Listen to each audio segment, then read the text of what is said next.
Hey, what's going on, everybody? It's and just representing for the Gray Pill Podcast. This is pretty much a after open panel. Shout out to the VIX BC Live. They had a bingo thing going on, and I figure I'd take a little pressure from them because I know they like to host a lot of after parties when they're in. So they are taking a smoke slash drink slash whatever break, and they're gonna pop up early. So if you want to join in just a casual conversation, the link is pinned up in the top. I also put in the chat, but if you can't reach out there and you have the phone, let me know and I would just happily drop the link. But the link is actually pinned up the top. I want to make sure I give the warmest welcome to the chat because I always talk about y'all guys over the Vic BC side all the time. I appreciate everybody over there who come over support, who bees in the chat on this end all the time, like Tyson Hook. So appreciate you, Tyson Hook. Definitely appreciate you. Multi. And speaking of one, here's one popping up now. Well, this is on Hello. Edgeside. Hey, can you hear me? Yeah, I can hear you. You hear me?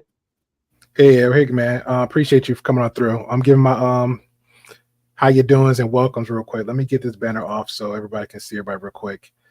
Hey, Explorer, give me a second, man. I want to make sure I give everybody their warm welcomes, and I appreciate everybody for coming on through for the conversation.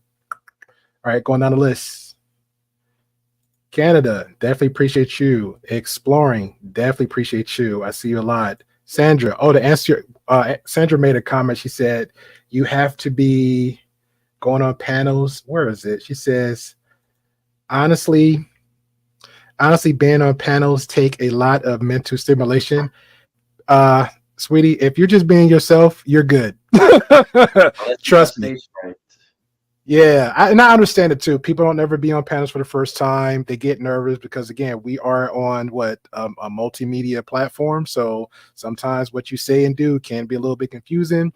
If you hop on other panels, have different rules, different regulations. It's pretty much chilling over this end, but I just have one rule. It's like no disrespect. What I mean by disrespect, hey, if you're drinking, try to turn the can over with any illegal alcohol beverages or legal beverages, because some people 21 and over. Hey, if you're consuming some of the ganja, hey, calm down. Go ahead and mind your business. We're good. No profanity, because this is a brand over here, okay? Meaning that I get emails most of the time like, hey, you want some watches? Hey, talk about this. You want some free a dollar or two? Can you promote us a little bit? So that's what we do over here. Also, far as the ultimate disrespect, like men as young gentlemen over this side, we are humans first. We respect one another. It's cool to have a casual conversation, whatever we're talking about per topic, but this is an open conversation here. So, you know, when he first come on, guess what? I'm gonna treat him as a friend. Ultimate first respect, you know. And that's it. Pretty much no profanity. Shout out to going down the list. Who was else? Shout out to D in the BC. Appreciate you. Definitely appreciate you. My homeboy from another space slash brother. Cellulite, probably at work. So, but Cell, you more than welcome, man. I know we haven't chopped up in a long time, but I definitely appreciate you. Who else? Heaven Bound. Definitely appreciate you. Thank you very much. Exploring asks how many people join the panel. There's one right now, and I got that's you in the bottom. I'm talking like in the third person, like you're not even here. It's all good. Exploring's actually in the bottom. I'm gonna bring him up right now. Tyson Hook, appreciate you like always. Stephanie Berry, appreciate you. The VIX is coming up like in 2 minutes. They're getting a little slash smoke slash couples break with one another. Appreciate, and I apologize. I don't want to mess up your name. Oilers fans forever. I appreciate you. Yes, this is a VIX after party slash bingo. So taking a little pressure off the VIX so I can come on through and just chill and chop it up before everybody go night. Exploring again. Definitely appreciate you. Who else we have in here? Neve with the twerking. So I guess she enjoys the music and stuff. I was just playing around with it. I kept playing one song over and over and over. And I was like, this is the song I want. Then I saw another song.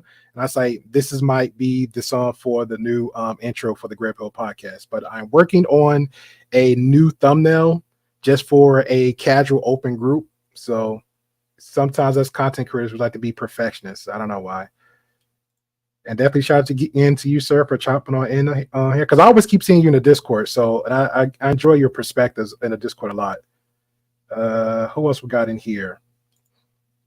SG saying hi to everyone. So definitely appreciate you. Wanda, definitely appreciate you. Jumby from on my end and everywhere else that we always we're Duke the Dawn. So definitely appreciate you, brother, for chopping on in. So I don't know if you're at work, but hope everything's going well with work with you. Janice M. She says hello, everyone. Hello to you, and definitely hello to the chat. Stephen Berry. Appreciate you. Stephanie Berry. I apologize. I will jack up a name.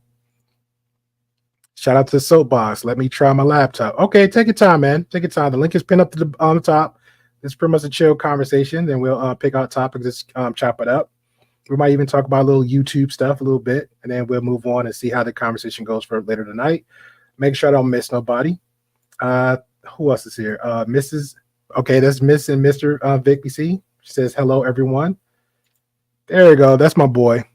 Big Nice. Always in here, dropping the thumbs up and giving the head count for everybody. Appreciate you. Who else we got down here? Wally, one of my top mods. I appreciate you. I'm gonna put him to work.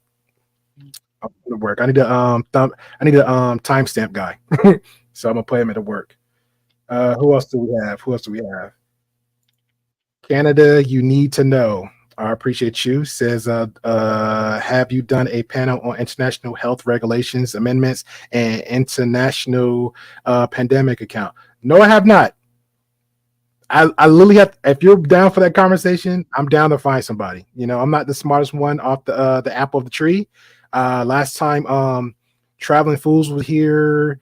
The group conversation we had for Tuesday night, and somehow we had a great conversation per a lot of random topics I came up with. Then somehow it steered off to the ending about Trump 2024, if he's going to go to jail or he's not going to go to jail. And then that just went way open. I was like, you know what? Screw it. Overtime. Let's go.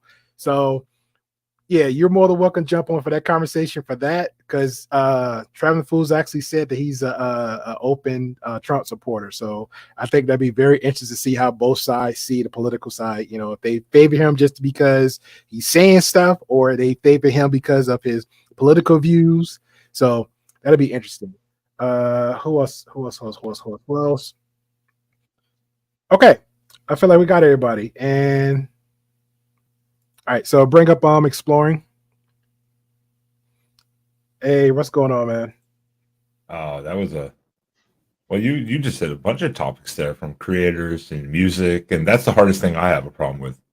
Finding the right background check that's not copyright, not going to get, YouTube's not going to pull down. And yeah, they got, to be honest, bro, they got free music on YouTube. But if anybody actually wanted to find just free copyright music, instead of just coming out your pocket to do it, because there's a lot of creators that say, hey, this is a lot of beats or lyrics and stuff I do. Mm-hmm. You can reach out to them. You can come out of pocket. Some is not expensive. They have like $1, $3, $5, but it might be like, hey, you're paying for the rights of my music for maybe a month, 3 months, 6 months, a year and such. Yeah, exactly. Then, but YouTube itself, in the I think it's the settings, will have the listing there. You can download those for free. So it got a wide array of options. StreamYard gives you a few. What they have is not a really good one.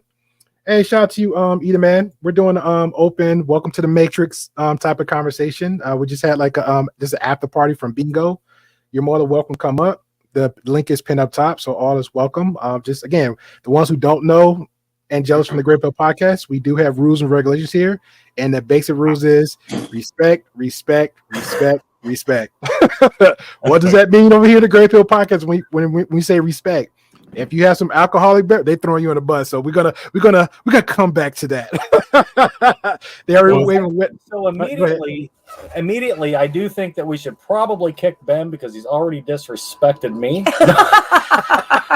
Oh Lord! You abandoned America and you went to Canada. I mean, you disrespected yourself in a way, Rob. I mean, in all fairness, did he disrespect himself or did he disrespect the whole country?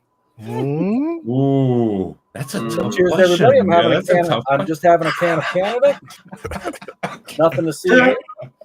Much love, everybody. Hey, thanks, Great Pill, for hosting something afterwards. That's awesome. Yeah, man. I figured it'd be time to take some pressure off you guys because I know how it is when you either the in front stage doing all the bells and whistles, then you're like either the chat person doing another bell and whistles, then you're like, hey, I'm the person on the panel because I know when I come to y'all platform, I'm just like, hey, let me just do whatever. And then it's like, okay. It's always nice to relax at somebody else's house. Well, last time I did an after party, no one showed up. So It wasn't after anything, though, Ben. it was called after party, so it was after something. It was after something. Yeah. Yeah. So I know y'all mostly because last time I interviewed y'all guys. So y'all more than welcome to check that out. I interviewed Vic BC Live about their relationship, how they met, talked, became friends, courted one another, how according to Ben, how he ran the US and then came for his love for his life, and they've been here like, I say 20 plus years, Vic? No, not yet. 18. 19, I believe. Okay, cool. We don't know. Look at that. Already fighting one another. Always fighting A for the love. long time. Okay. So I know when we had the interview and y'all was very hesitant because you guys said, hey, we always talk to the chats. We always like to interact with chat. So all rules, y'all free to do that as more you want to. So you're good to go. Okay. Hi, everybody in chat. Yeah, it's kind of weird for us when we're on somebody else's channel because we very much interact with the chat. So when we're over on somebody else's channel, we're like, okay, we'll that's the owner that, Yeah. But we love everybody in chat, and thank y'all for coming over. And Grey Pill's an awesome guy. He runs things differently than we do, but you know what? We need that. We need different. Yeah. Yeah, you know what? Difference. If everybody in the orchestra was playing the same note on the same instrument, it wouldn't be entertaining. The same with YouTube. Everybody's got to be playing a different instrument, and sometimes you need a different chord thrown in there to make it a song. And he does provide a very comfortable home to hang out at. I appreciate that. I work very, very, very, very hard for each of I my know you do. subscribers. Yeah, I know you do. So I appreciate that. What's going on? Yeah, he is an awesome guy. Brother. Hey, what's going on? Everybody on the panel. Got that real up here. Much love. Appreciate it. 84 is from another space. I think, and this is my opinion of you, 84. I feel like you guys, they have like a little family dynamic. They I feel like him and M3 created their own space to make it welcoming for people. But I feel like if it he'll let everybody be themselves. But if it comes to Ray, he comes in like the father figure, like, hey, no. Matter of fact, he had got a little he be doing a countdown. I'm like, I literally be thinking about mother like 10, 9. I'm like, what's going on? Everybody just get quiet after 3. I've been called the mom of YouTube a couple times. E.T. the Man Williams, can Vic and BC dance? We actually have taken swing dancing. Oh, nice. How many lessons? We don't have enough room in this room to show you, but In our house, we have a fairly small house. When we were I had taken it in Florida, and she had taken it at another time before we met. But yeah, swing dancing was fun. Yeah, we like swing dancing. Swing dancing is fun. High energy. I won't let them lift me though. Well, I've tried. Well, not tried like that. I mean, tried to do the flip, and yeah, that's a bad idea. Oh wow. How old you guys when y'all started learning to swing dance? Well, before we met, we had both taken swing dancing. So when we did meet, it kind of fit together. And we had done some swing dancing and stuff like that. So I came to Canada when I was 28, so I think I was like 26, 27. I had done a full year course of swing dance. So okay. It was a blast. That ain't manly enough. Ben, do you know how to dance? I'm white. What? No, I don't know how to dance. So why you shake your head at him then? Like Oh no, he said it'd been like however many years. I'm like, sounds like dodging military service to me. What's up, Harley? That's funny. 84, what's going on with you, man? What's new with you? Not much, man. Just seeing that you got an open panel. Just wanted to come on and just support. You know what I'm saying? Okay.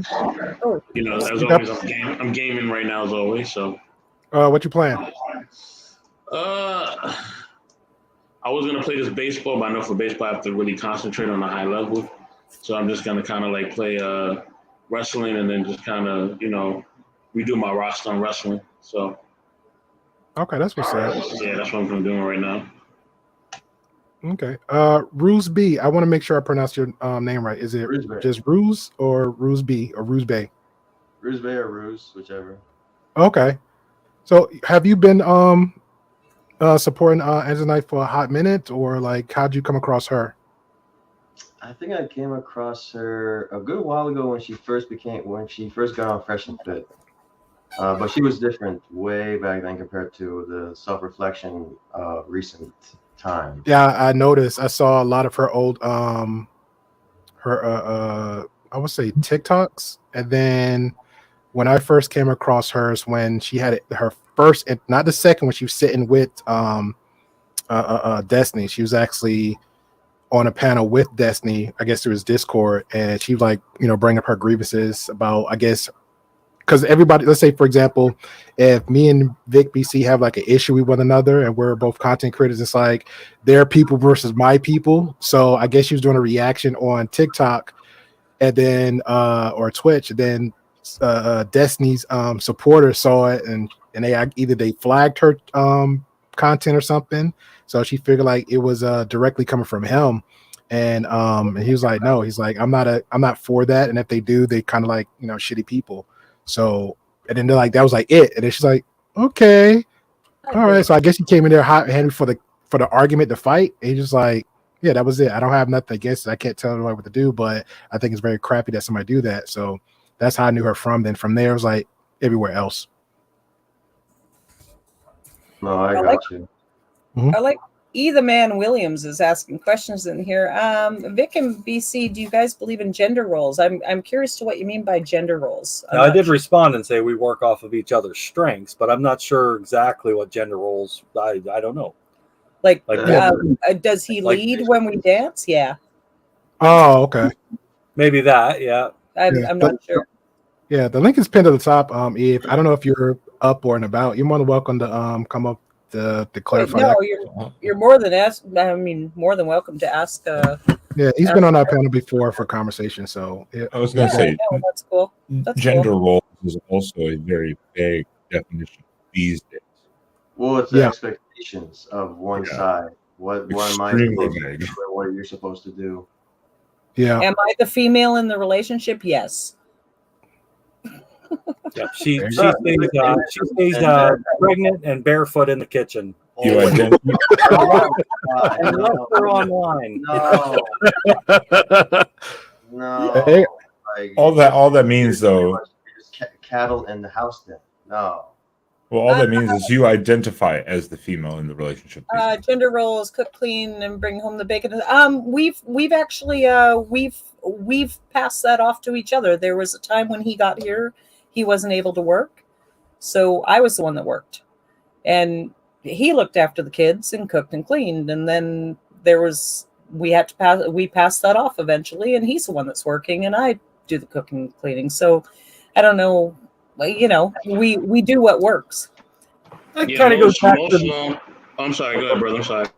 Oh, I was just going to say that kind of goes actually along with what I had written back. We go off of each other's strengths. When I moved to Canada, I wasn't legal to work. That's why that happened in that dynamic. And then as soon as I was able to, then yes, And then we both worked for a while too. I mean, we were both working, and I mean, now living in BC, you both kind of have to bring in some money. It's not easy here in Canada. So, what's going on? I'm showing the screen because he has some questions. So just to promote y'all guys a little bit. Yeah. So again, I had an interview with the Vix about the relationship right here, where it says the husband and wife real life Sims relationship. So pretty much a good bulk of the answer that what they answering to y'all guys, which is fine. I don't mind you asking the questions, but a lot of that is here. So if you want some extra intel and conversation about the Vix, is right here. The husband and wife real life Sims, how they met, how they got together, their dynamics. Most of that you can kind of fill in the pieces of your own. you have the sense to do that. So, but yeah, you can definitely check that out. Those are And some, we have another BCer here. Yeah, I'm sorry. Bring cash, right? those are some good thumbnails right there. But what I heard Rob say was that he couldn't work, so he entered illegally, basically. You invaded Canada. No, I was here legally. I just couldn't work legally. No, I was here visiting. Well, we and never left. I sponsored him, and we had to go through lawyers and everything else. We had to do it the right way. But for 3 years there, he wasn't allowed to work, and we made it work. And as soon as he could work, I'm like, "Oh yeah, I'll cook dinner." I had a question about that. I had a question about that too because my host that comes on frequently every Tuesday, Ruby, because she's in Canada also. She was telling me like if I can go there, be there, and just be there at least to 6 months before as the work goes, like somebody has to sponsor you. So, so you can't work if you're there within the 6 months, unless somebody like how long? No, not legally. Now, if you come in, now there's different permits that you can get to come in. You know, I came in on a visitor. I just, grabbed, suitcase, my guitar, jumped on an airplane, and came to Canada with my passport. And once I'm in Canada, that's when the process started for sponsorship. And we followed everything that the lawyer had said. At that point, I had to go into the States at a certain point and then come back in. And, there was, I can't remember all the details. I mean, like, it's almost 20 years ago. Right. So, but I remember at that point, definitely I wasn't allowed to work for 2.5 years. It was 2.5 years in that I got my, my permanent residency. Oh, wow. How long did it take for the sponsorship? Because you said you could work as a sponsor. How long it took for the sponsorship? I think that was 1 year. And then once we hit the 1 year, she was able to sponsor. Mm-hmm. Because we were common law after living together for 1 year, or was it 2? I can't remember. I just remember saying, "Now I own you." Yeah. Shout out to 90 Day Fiance. Lisa Schenker said, Lisa Schenker said, "I live down south." I mean, you joke, but I mean, it's very similar. It's actually very very close to kind of that mentality. Yeah. I mean, that's what they have to do. And that's what we had to do. But, once we hit, I think it was actually 2 years because it was only 6 months later that once we applied as common law, it was about 6 months later that I was able to get my permanent residency. We applied for it right away. And then as soon as I got permanent residency, I'm free to go to do whatever, get jobs. I'm completely legal in Canada. He had a job set up before he even moved here. And that job actually was willing to wait for him. Yep. Oh, nice. Yeah. So we knew that job was there and they were waiting for him and they were trying to fight to get it moved forward quicker as well because they knew that he would be a good, addition to the company. So but yeah, it took some time, but it was all worth it. And we not to mention stuff we switched roles when we had to, and when we had little ones. I mean, yeah, I was happy because at that point he was able to work, and so I got to stay home with kids. And then there was a time where we both worked, and we would kind of combine it. And now, well, I guess we still both work. I do books for the company and stuff like that, but I do get to be home now. Okay. So, we're still both working. The man William, Vic, and BC, what is the best thing about Canada? How is it different from the United States? Good, sir. These days, it's a hard question these days. The air's nice here. The air's nice. The air's nice. I can only think of 2 things. Unfortunately, why are you thinking that? Let me answer this question real quick. If I can, real quick, I mean, Go ahead. The people. That's all I got. The people in Canada, the majority of the people are pretty fantastic here. Okay, I can respect that because I know when y'all do your little tours and stuff, and Tommy Timbers, another one, he'd be on his car showing around. So I love the sights on that. I love the sights. Shout out to Lisa. Lisa was saying that she's in South Alabama. I'm in Alabama too. So nice. Is it the south part of Alabama? Just for digital footprints reason, I would say I am an hour from Montgomery, an hour from Panama City. Okay. So I'm in between. Okay. I've driven through there quite a bit. Real quick here, we can move along after this, but Heavenbound in chat there, that's actually my sister. She brought up a good point. If you want to highlight that for a second, that's a fact that I actually forgot about. Even once I got permanent residency, because I was an American, anybody that wanted to hire me had to put a Canada-wide ad out for the same job that I was applying for before they could hire me, to make sure that a Canadian couldn't fill that job first. Oh, wow. That's actually a fact. Mm-hmm. I forgot all about that. But even as permanent resident and legal to work, it didn't matter. A Canadian needed to be offered that job before me as a permanent resident. Even though I'm legal here in Canada now, at that point, they had to put a countrywide ad out in the papers. And Canada first. Canada first. Yeah. Oh, yeah. Oh. Imagine America first was such a terrible thing, but Canada was doing it way back when. Imagine that. the American immigration system is complex too. This is 20 years ago. Before. No, I know, but the American immigration system is complex. I've dealt with it personally, where there's all these different layers of sponsorship. But once you're approved and you can have your work authorization, depending on how you go, can take 3 months to 9 months or immediate approval. You're just as equal-footed as everyone else. So it sounds like Canada was a little more behind the times, even maybe than the U.S. was. I feel like we're throwing jabs. Always 10 years behind. You're maybe going to show. We're throwing jabs here. Oh. I'm so glad Wes in bed, because my host, because she's in Canada, right? And I'm trying to remember like how far she is from you guys, but he just always like poking a bear with her because she's in Canada. I think he's in Georgia. So shout out to him. But everybody in the chat, let me know what state, what country y'all representing. Because when I check, I don't know if y'all check your I know y'all read a lot on the rules and YouTube rules and regulations, Vix, but I like to watch the geographic algorithm.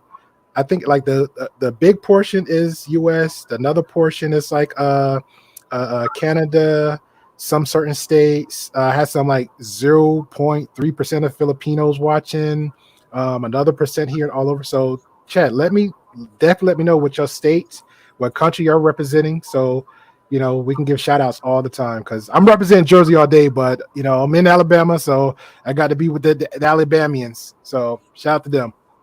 Seattle, you're just across the water from us. Hey, Louisiana, that's like a 5-hour drive for me. Shout out to you. Representing Alabama. All right. Yeah, and you know what's crazy? They was hating every platform I went on. They was hating on Alabama so much, but now that whole I don't know if you seen the news. That whole fiasco happened in Montgomery, Alabama, with that fighting of the boatmen. Now everybody want to do memes and support Alabama. I was like, get out of here, get out of here. But where you been? Where you been? Yeah. Some of those meme videos were just so outrageous. They were just hysterical though, because it was just like people just running around flailing their arms. Man, like, if you was on Instagram, it was some guy the day after he did a freestyle rap video of it, and it was so good, so good. Who else we got? Shout out to Ohio, US. Appreciate you. Another part of Canada, Penticton. Am I pronouncing that right? Okay, thank you. Ben, he's Oregon. Is that a weed-free state? Well, not Oregon. Texas? I don't know about Texas. Know. Oregon. I think Texas is still legal. I'm not sure. I don't partake in any of that, so I don't. Okay, what'd you say, Bruce? I said Colorado's legal. What's been legal? I don't. Yeah, Colorado, because they actually be having a farm. They got a farm over there. Well, Oregon's the first one. I think Oregon and Colorado were the first two. I think to legalize it. See, I want to know that. It was Colorado first, I think, and then Oregon. I think it was Colorado first. Yeah, and then I think Oregon followed suit immediately. But it's hard to say though, because Oregon kind of they did it and really didn't put a note up. You know, it was just like do whatever. Yeah, go ahead, smoke a little, whatever. But just don't be telling everybody. Well, that's like every state in America. Shh. Okay. Yeah, but it was the actual cops and the government saying it. It's like, Colorado. Okay, yeah. There's Harley Dad. Colorado first, then Oregon. I was like, Right. yeah, Colorado was first, and then I think Oregon followed immediately after that. Oh, that's good. Whatever. All right, let me get these out the way. We got one from New Hampshire. All right, that's like my neighbor from Jersey. Vancouver, Ontario, another Canadian. Ontario. Was it Harley saying Texas? And He's saying just Texas, Ben. You left us. Okay. We got another one, Ontario. All right, cool. One says, Multi, I used to party with them all. Oh, Fun Canada. time. He just for divest. Canada, nothing to see here. He divest fully, Ben. He's out. He's going completely. So we got a lot of Yeah, Canadian. Lisa, like where you said Huntsville, I'm like so close to Huntsville, you just don't know. Just don't know. What else? Who else is up here? Somebody's was the state. Gray Pill, do you smoke? No, I do not smoke. I got virgin lungs, virgin everything, bro. Like when I'm so basic, I'm so lame, I'm that person. I do drink, but it's social. I have like a whole shelf full of liquor, but it got collecting dust. Same here. I might make a mixed drink once the blue ruse, once the blue. Sandra says California, Oregon, Washington, Nevada, Colorado. I think she's are you still vacationing in Nevada with your dad? Because that's when she was on Tuesday, she was letting us know. And I think that's it. And E-Man says Seattle. Okay, cool. Nice. Yeah, is it true there's a hurricane heading towards California right now? I don't even know. Like from what I've heard, there's never been a hurricane in California. They've been having like a bunch of heat waves, fires. I think it's Hurricane Hillary. If somebody can confirm in chat, I believe the fires are normal. I'll pull up the Weather Channel now on my thing. Oh yeah, the fires were normal for the last 5 years. I've got a radar program. Southern part. It's expected to hit the southern part, all the way from next to Mexico to Los Angeles area. That's right, Harley. I got virgin ears too. Oh shoot! There is a hurricane. Okay, so they're calling it Tropical Storm. Well, it's going to turn into Tropical Storm Hillary right now. Where is it? It's a hurricane. Did it touch on California or no? No, not yet. No. It looks like it's heading right to Los Angeles. It looks like it's heading right to Los Angeles. Tijuana. Okay, what's the time of this one? 8:20:23. So what's today? Today's like the 16th, 17th? Yeah, exploring with Ben. Exactly right. Okay, so what is it right now? The 18th. Okay, so right now it's Tropical Storm Hillary. It's going to turn into a Category 3. Category 3. That's pretty strong. On the 18th, it's going to be a Category 3. On the 19th, it's still going to be a Category 3, but he says it will. Either man said it's going to hit Mexico. Either man said it's going to hit Mexico. Yeah, it looks like it's going to go straight through Tijuana, and it's pinned right at Los Angeles. Oh, okay. Interesting. So it's just going towards Mexico then. But by August 20th, it's going to be back down to a tropical storm. So okay, interesting. Okay. Yeah, I heard about that. I think there's 2. At least that's what they're predicting. Yeah. So you can't see it that great. Okay, so it's kind of going down and moving away from. It's actually going. It's going up to a Category 3, and then it's going to downgrade. Okay, so is it riding up the coast, or is it like kind of moving out? Hello, is her name Neve? Yeah, Neve. This is Vic BC from the Canadian side, and Ben. So Neve is also Canadian. Yeah, so I'm from the Okanagan, and it's funny. You gotta use the accents, little hoosers,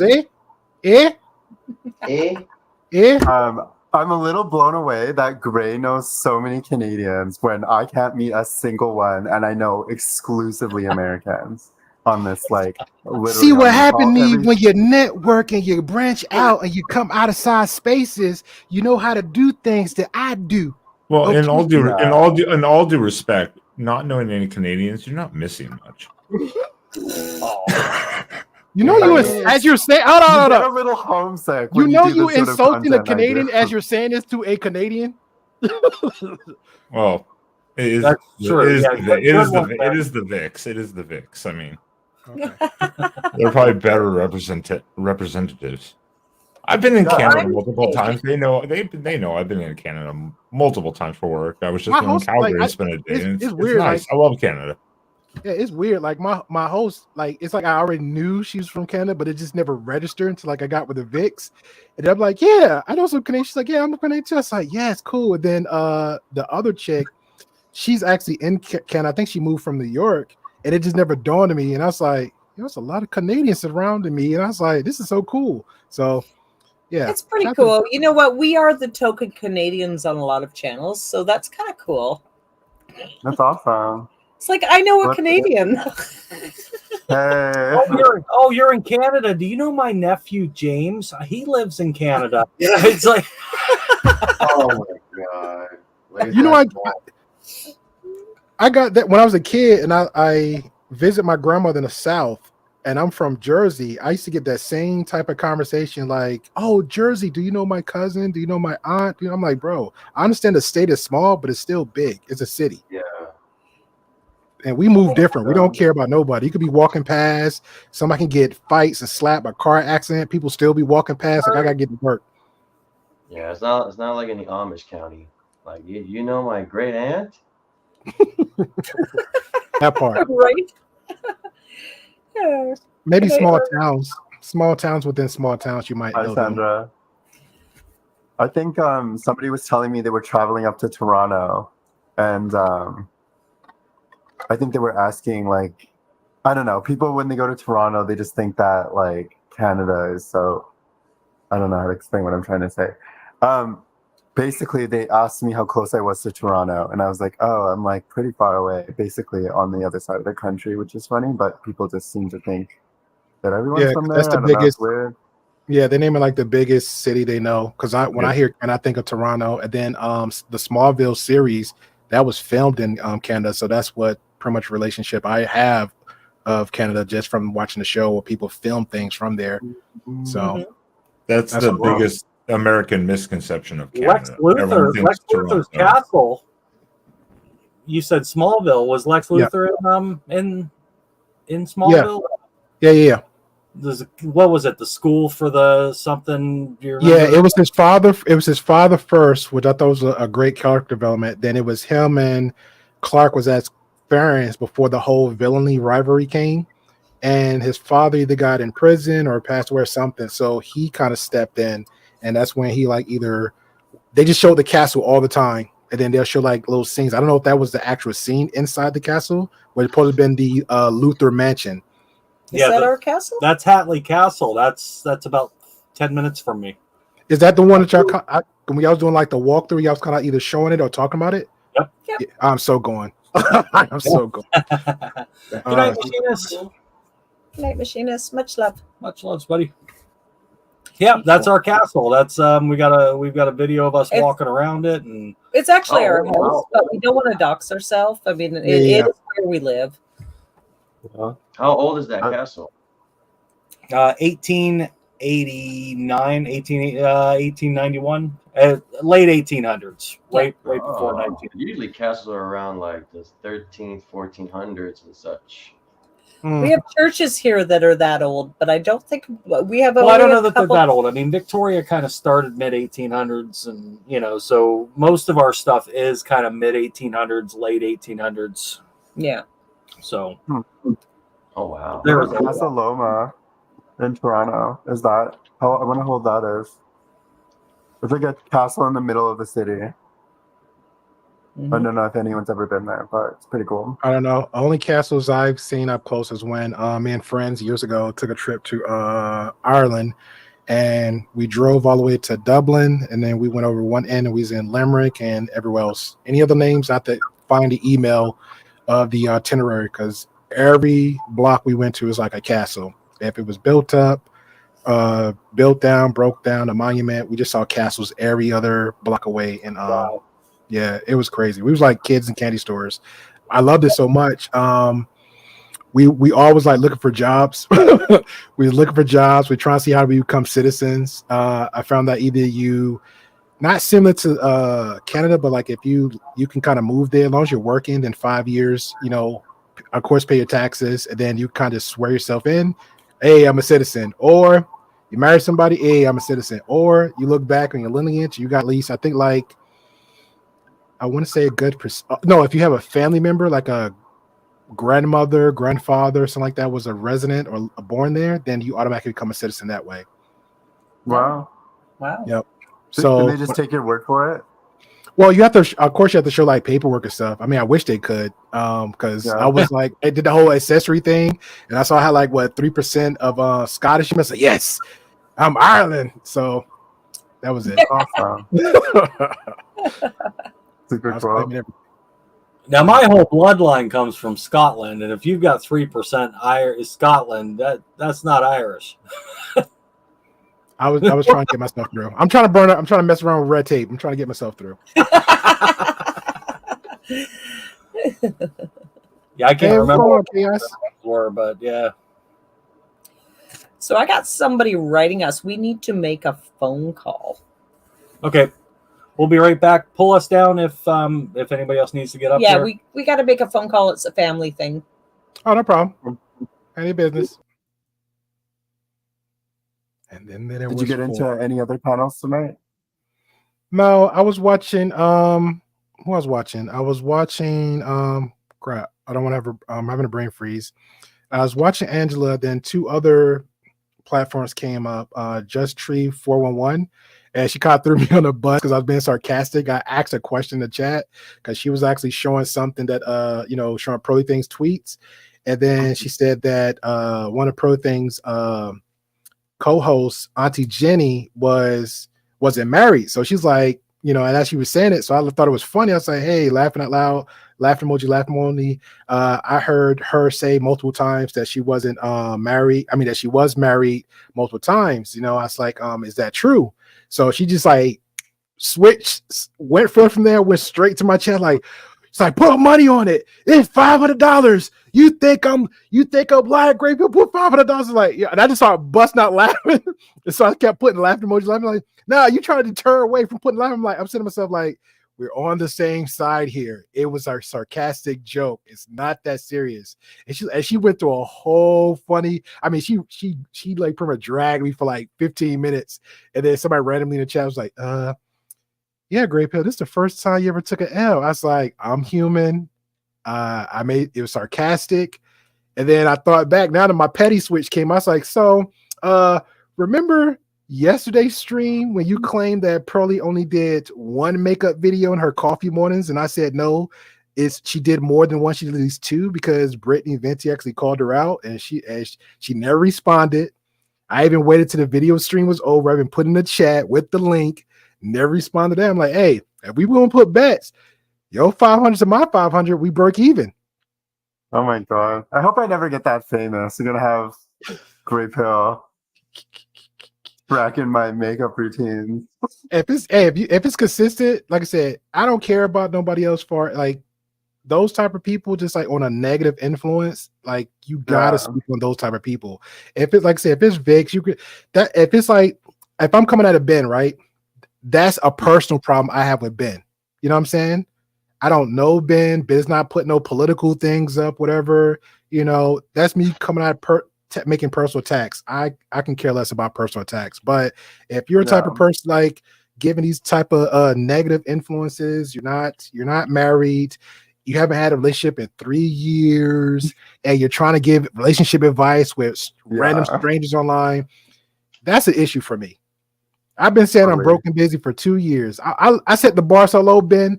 Ain't no way I'm gonna sit there and tell somebody, yeah, you gotta do this, you gotta do that. I'm never gonna tell them about that. Who's saying night night? Canada. Real. Hey, Canada, man. Night night. Appreciate you. Thank you. Yeah, no, I get it. The whole grifter contrary. Hey, Bruce, you got any? I'm sorry, Bruce, you got any little last words or Von Foyer's message? Because you said he's seen the back getting tired. Wait, repeat the question. I saw in the private. You said head not feeling very tired. Do you want to have any final bon voyage words as you're going night night, or are you hitting the gym? Oh no, from the gym a while ago. I'm still burned out. I'm like, what the hell? That's been a good workout. It was more than I could chew. Really try to push it out. Okay. What you do? Just do legs, cardio, back, Legs, arms. a lot of legs. I always gotta do legs days. That's the Trying to worst. push. I'm trying to push more than 2 plates. Right now, 2 plates is my max. How long you been doing it? Since last year of April, but I've been doing it for way longer than that. I was just on and off over Oh. the years. Okay. Yeah, just pace yourself. You'll build up. Like I was happy. I just I could lift my own weight, and then after that, I was like, well, let me go another 20 or 30 over, and then that was it. Because I was on the one where just for the guide bar, so just in case it's too high, I could just switch it over and let it lock in. And then when I felt a little bit more comfortable, then I went ahead with the Axel Real Challenge, so I can like have the balance, just pull it out, push it, and then bring it back down nice and easy. And that was it. And then I guess my own personal goal was like trying to do one-handed pull-up. So yeah, Nice. I got a quarter, but after that, I was like, you know what, I'm happy. No, Mission accomplished. Yeah. No, I overdid it once a while Really? ago with deadlifts, and I popped my back. That wasn't a good Yep. feeling. Did you back brace? Any techniques, or you just went straight into it? No, I would go straight into it. I was stretched though. I don't know why it popped my back, and I'm like, wow. Yeah, I had to lay down for a while before I did it again. I'm not supposed to, but still did it again. I'm like, I can't leave half-assed on the set. Be careful with that back stuff, man. At 22, I basically threw out my back in the military, and they were like, "Dude, your back was gonna go no matter what you're doing." I was picking up a bottle cap from a beer, and I still once in a while have a muscle tear and strain from it because the muscles are trying to compensate for the spine. Be careful with that stuff. So if your back's like, "Hey, it hurts," maybe lay off of it a little bit. That's the worst thing in the world. Well, no, I learned it the hard way. I know I did skull crushers years ago. This was like in high school, and I popped my wrist, and I was out for 3-4 months. So I lost my gains because of it. So it took a while to get it back and at a lighter repetition. Oh. Yeah, That sounds be careful. brutal, actually. Yeah, because I don't troll nobody, but if I see like fitness people and they'll like look all ripped out and stuff on Instagram or Facebook, then I'll see them like do a deadlift with no back brace. Instantly in the comments like, "Yo, where's your back support?" I don't know. Like to me, I told the guys in the doing like in the gym, I see them from time to time. Like I always say like back brace was just cheating. It's cheating. Yeah, because you're bracing, like you're strapping down your back compared to like let's say a life or death situation, something falls on you, you have to brace it. And without that brace, let's say without that support and your weight hits all that force down on you, it'll disfigure your ligaments in your back. So you don't feel like it kind of helps build up your form, like kind of like a memory muscle? It'll boost you, but it won't help you. Okay. It's kind of like a band-aid. It's kind of like holding a band-aid on a wound. It's not going to heal. Okay. I just say be careful. Like just practice on your form. If lighter, the better. Just work on your form and then build from there. But I'm with Ben on this one. Like, just definitely take it easy. It don't have to be like every day. One like a Monday, Wednesday, Friday, or once a week, or like what my old routine was.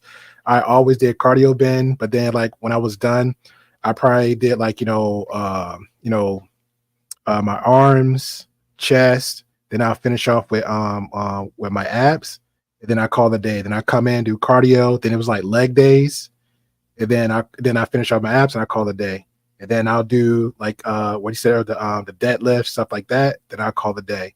So that's pretty much how I did, like a little rotation. But I'll never go like full, unless I'm feeling myself one day, like screw it. I go like maybe a full body, but I try not to overdo it. But if you have like a certain goal, I definitely suggest just build on it, because I see like some little chickly little girls like doing them little pushing the plates, and I'm like, and when they'll give themselves that, like, it go full flat out, and you'll see their leg like lock, and I'm like, yo, I can see them plates just like falling back on their legs, and I just like, I gotta scroll it.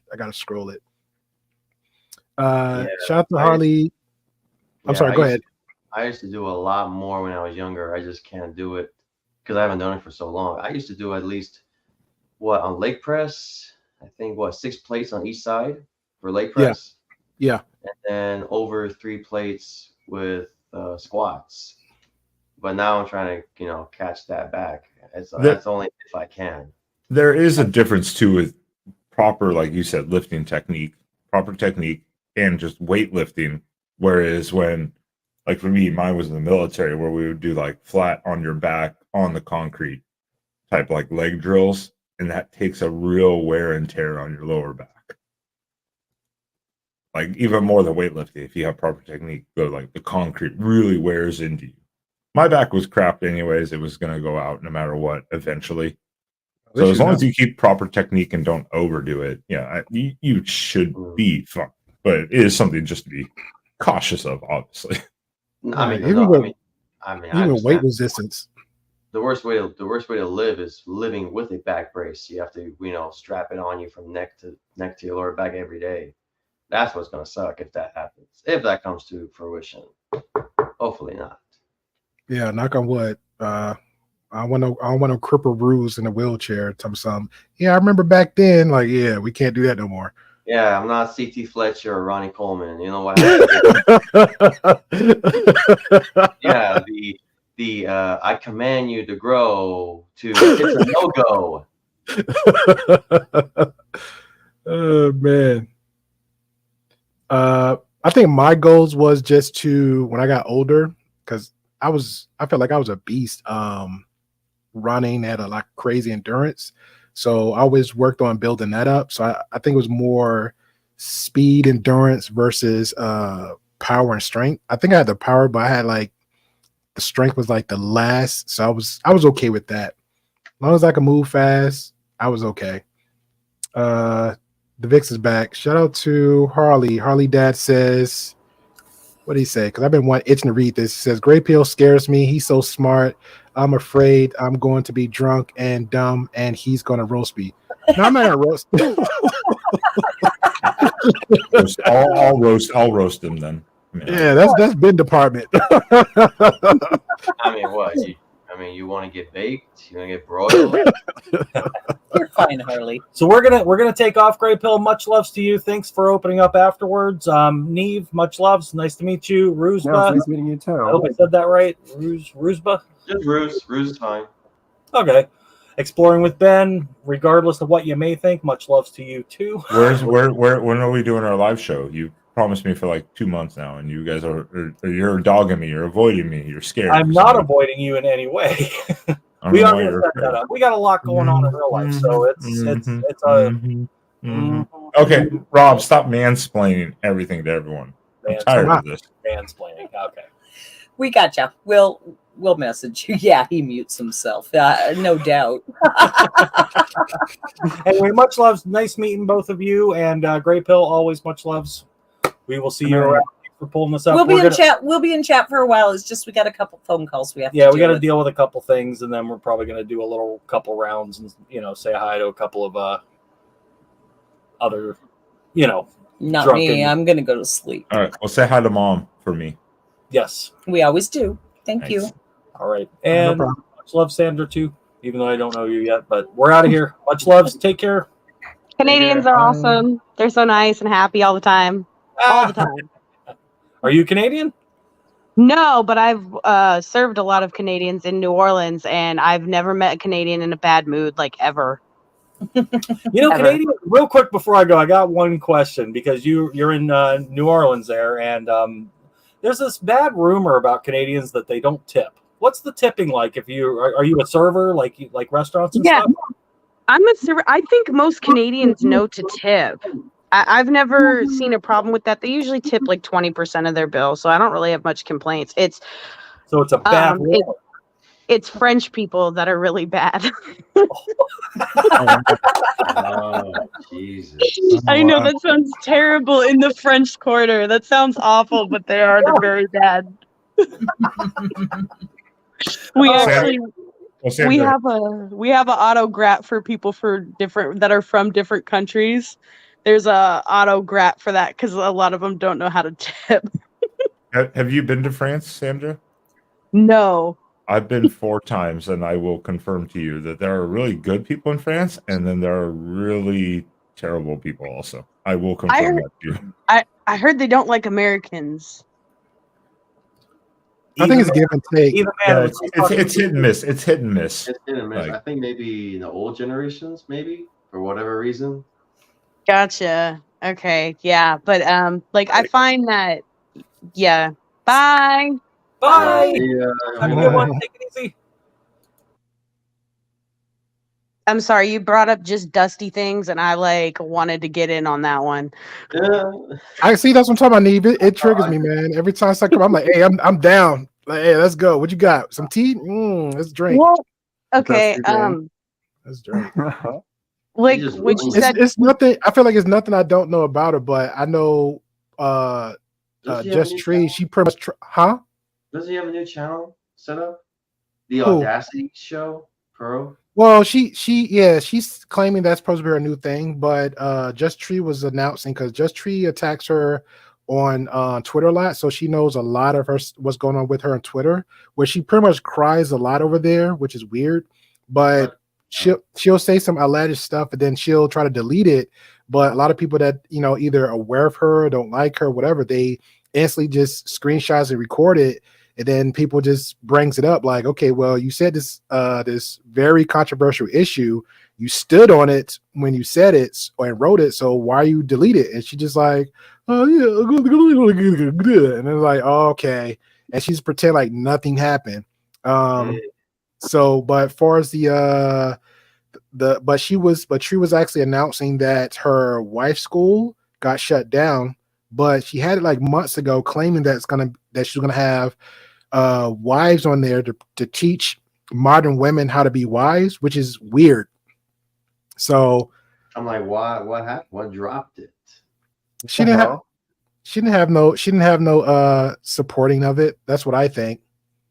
Because she has like all these. Yes, go ahead. I'm sorry, Sandra. Oh, I was about to say, who's going to take advice from somebody that doesn't even know how to wash their hair before they get on camera? She don't know how to cook. She was doing like a demonstration of showing like she can cook, and she was like the lady I know of her because she supports the lead attorney, and she's a really nice lady, and I guess she was showing Pearly how to cook, but unfortunately she was like the food was like half cooked or something. So I'm like, I don't know, man. Oh my gosh, you want to talk about some cooking? Like, I know I may not like be an expert in Southern cooking, but the things that I do know how to cook, whew. Yeah, you don't have to be with their style. Yeah, That's a big problem with her style. Can you make a mean funnel cake? She finds like the worst possible clothing. Hold on, Ruse, repeat that because I'd be here to answer that question. What'd you say, Ruse? Can Sandra make a mean funnel cake? Dude, I can't make funnel cake, but what I can do is I know the Toll House recipe by heart. I can make this like creamy chicken where you do like cream cheese, Parmesan, shredded Parmesan, and a heavy whipped cream, and you make like a cream sauce out of it. Cut up some onions, some mushrooms, and some spinach and throw it in there. And then you basically like fry the chicken and then pour it on top of the chicken and bake that in the oven. I'm trying to tell you. Well, hey, Ruse, why do I feel like the recipe she just said is like one of the recipes where like the most of people like, yeah, we got the spaghetti macaroni, they put Oreos on top of it, and then like, here's the secret sauce, and like the spaghetti pasta on there. And then no, you taste like poo. What are you talking about? Hey Ben, here come the cat, start licking it. It's like, go ahead, meow meow. Then they're put in the oven. Oh god, yeah, that's just cringe. I don't know what they be doing. I think they'll make some weird concoctions. Oh, dude, I can make ribs that fall off the bone, baked mac and cheese, southern fried Brussels sprouts. Like, you let me know. I got you. Baked mac and cheese, I'll take that any day. Good enough in my book. I'm gonna go ahead and throw myself in the bus. I'm not a fan of mac and cheese. I'm sorry. What the hell's wrong with you? What? That's blasphemy. Yeah, Oh my okay. gosh. I was about to be swearing up in I'm here, making- but I bit my tongue. See, I can make it. That's all, folks.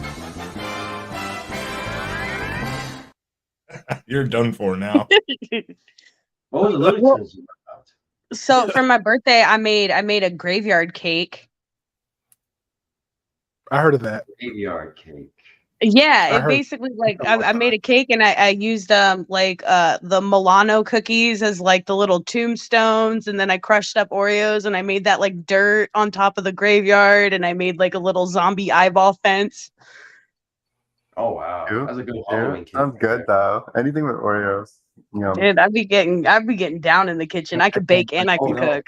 Can't do Oh it. no, yeah. like I said, I can make a mean king crab mac and cheese, and I mix Ooh. that with bacon and pepperoni in there.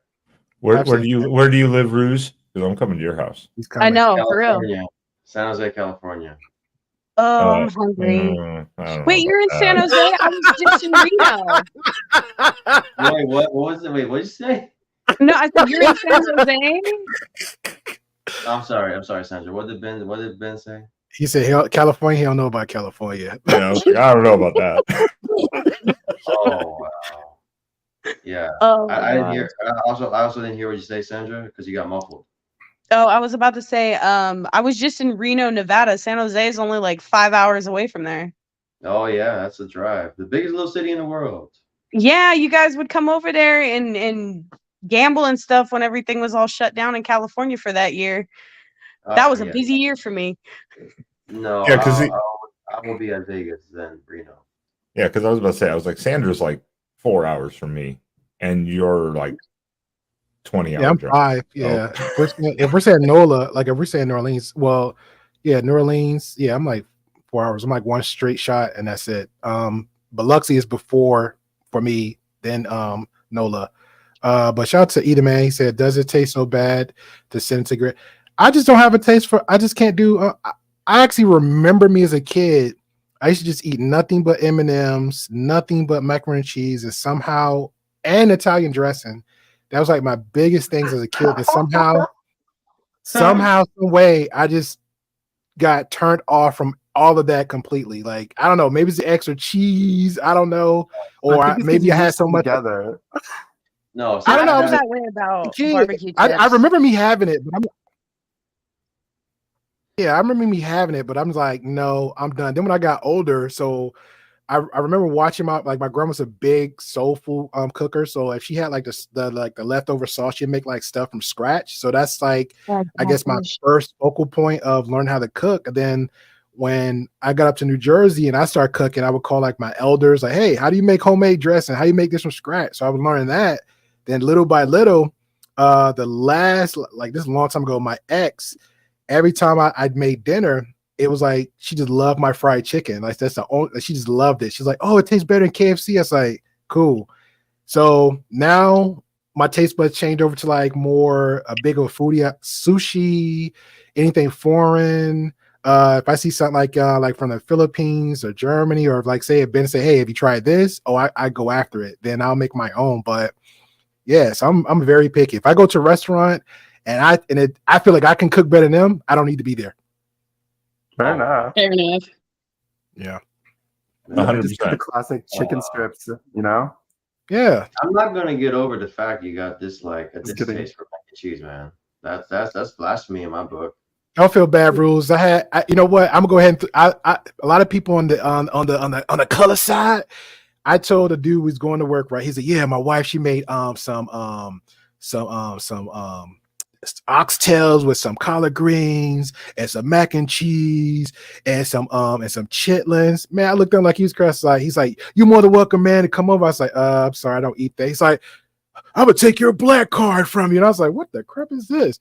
I was like, Oxtail is good. That's a Filipino staple. Is oxtail in a lot of their dishes. That's a very yes. You gotta diversify yourself. But I think I go where you're coming from. You've had so much of it, even bad experiences with those certain foods where you're like, you know what, I'm over those. I don't know. I'm over I got dominated 99. Like I'm like how Rue's reaction was because South is like technically the home for me, but 99% of all the citizens in the South, like if I even just say that, like yo, I don't want no oxtails. I can't stand oxtails. I can't stand macaroni and cheese.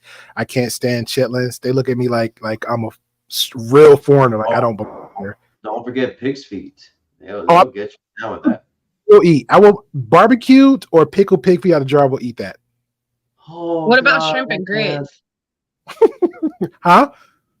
I said, what about shrimp and grits? Me and my friend Alex made these like No, booming that's shrimp crap. and grits the No, other day. no. What do you No, mean? no, We Immediately made the no. root vegetable No. base. We had the shrimp going. We had the hot no, links going. We had the no. grits. See, you in New Orleans, so you're doing a little bit. Me, grits is like should just be grits with just butter, salt, and pepper. That's it, and some scrambled eggs, or the sunny side up eggs.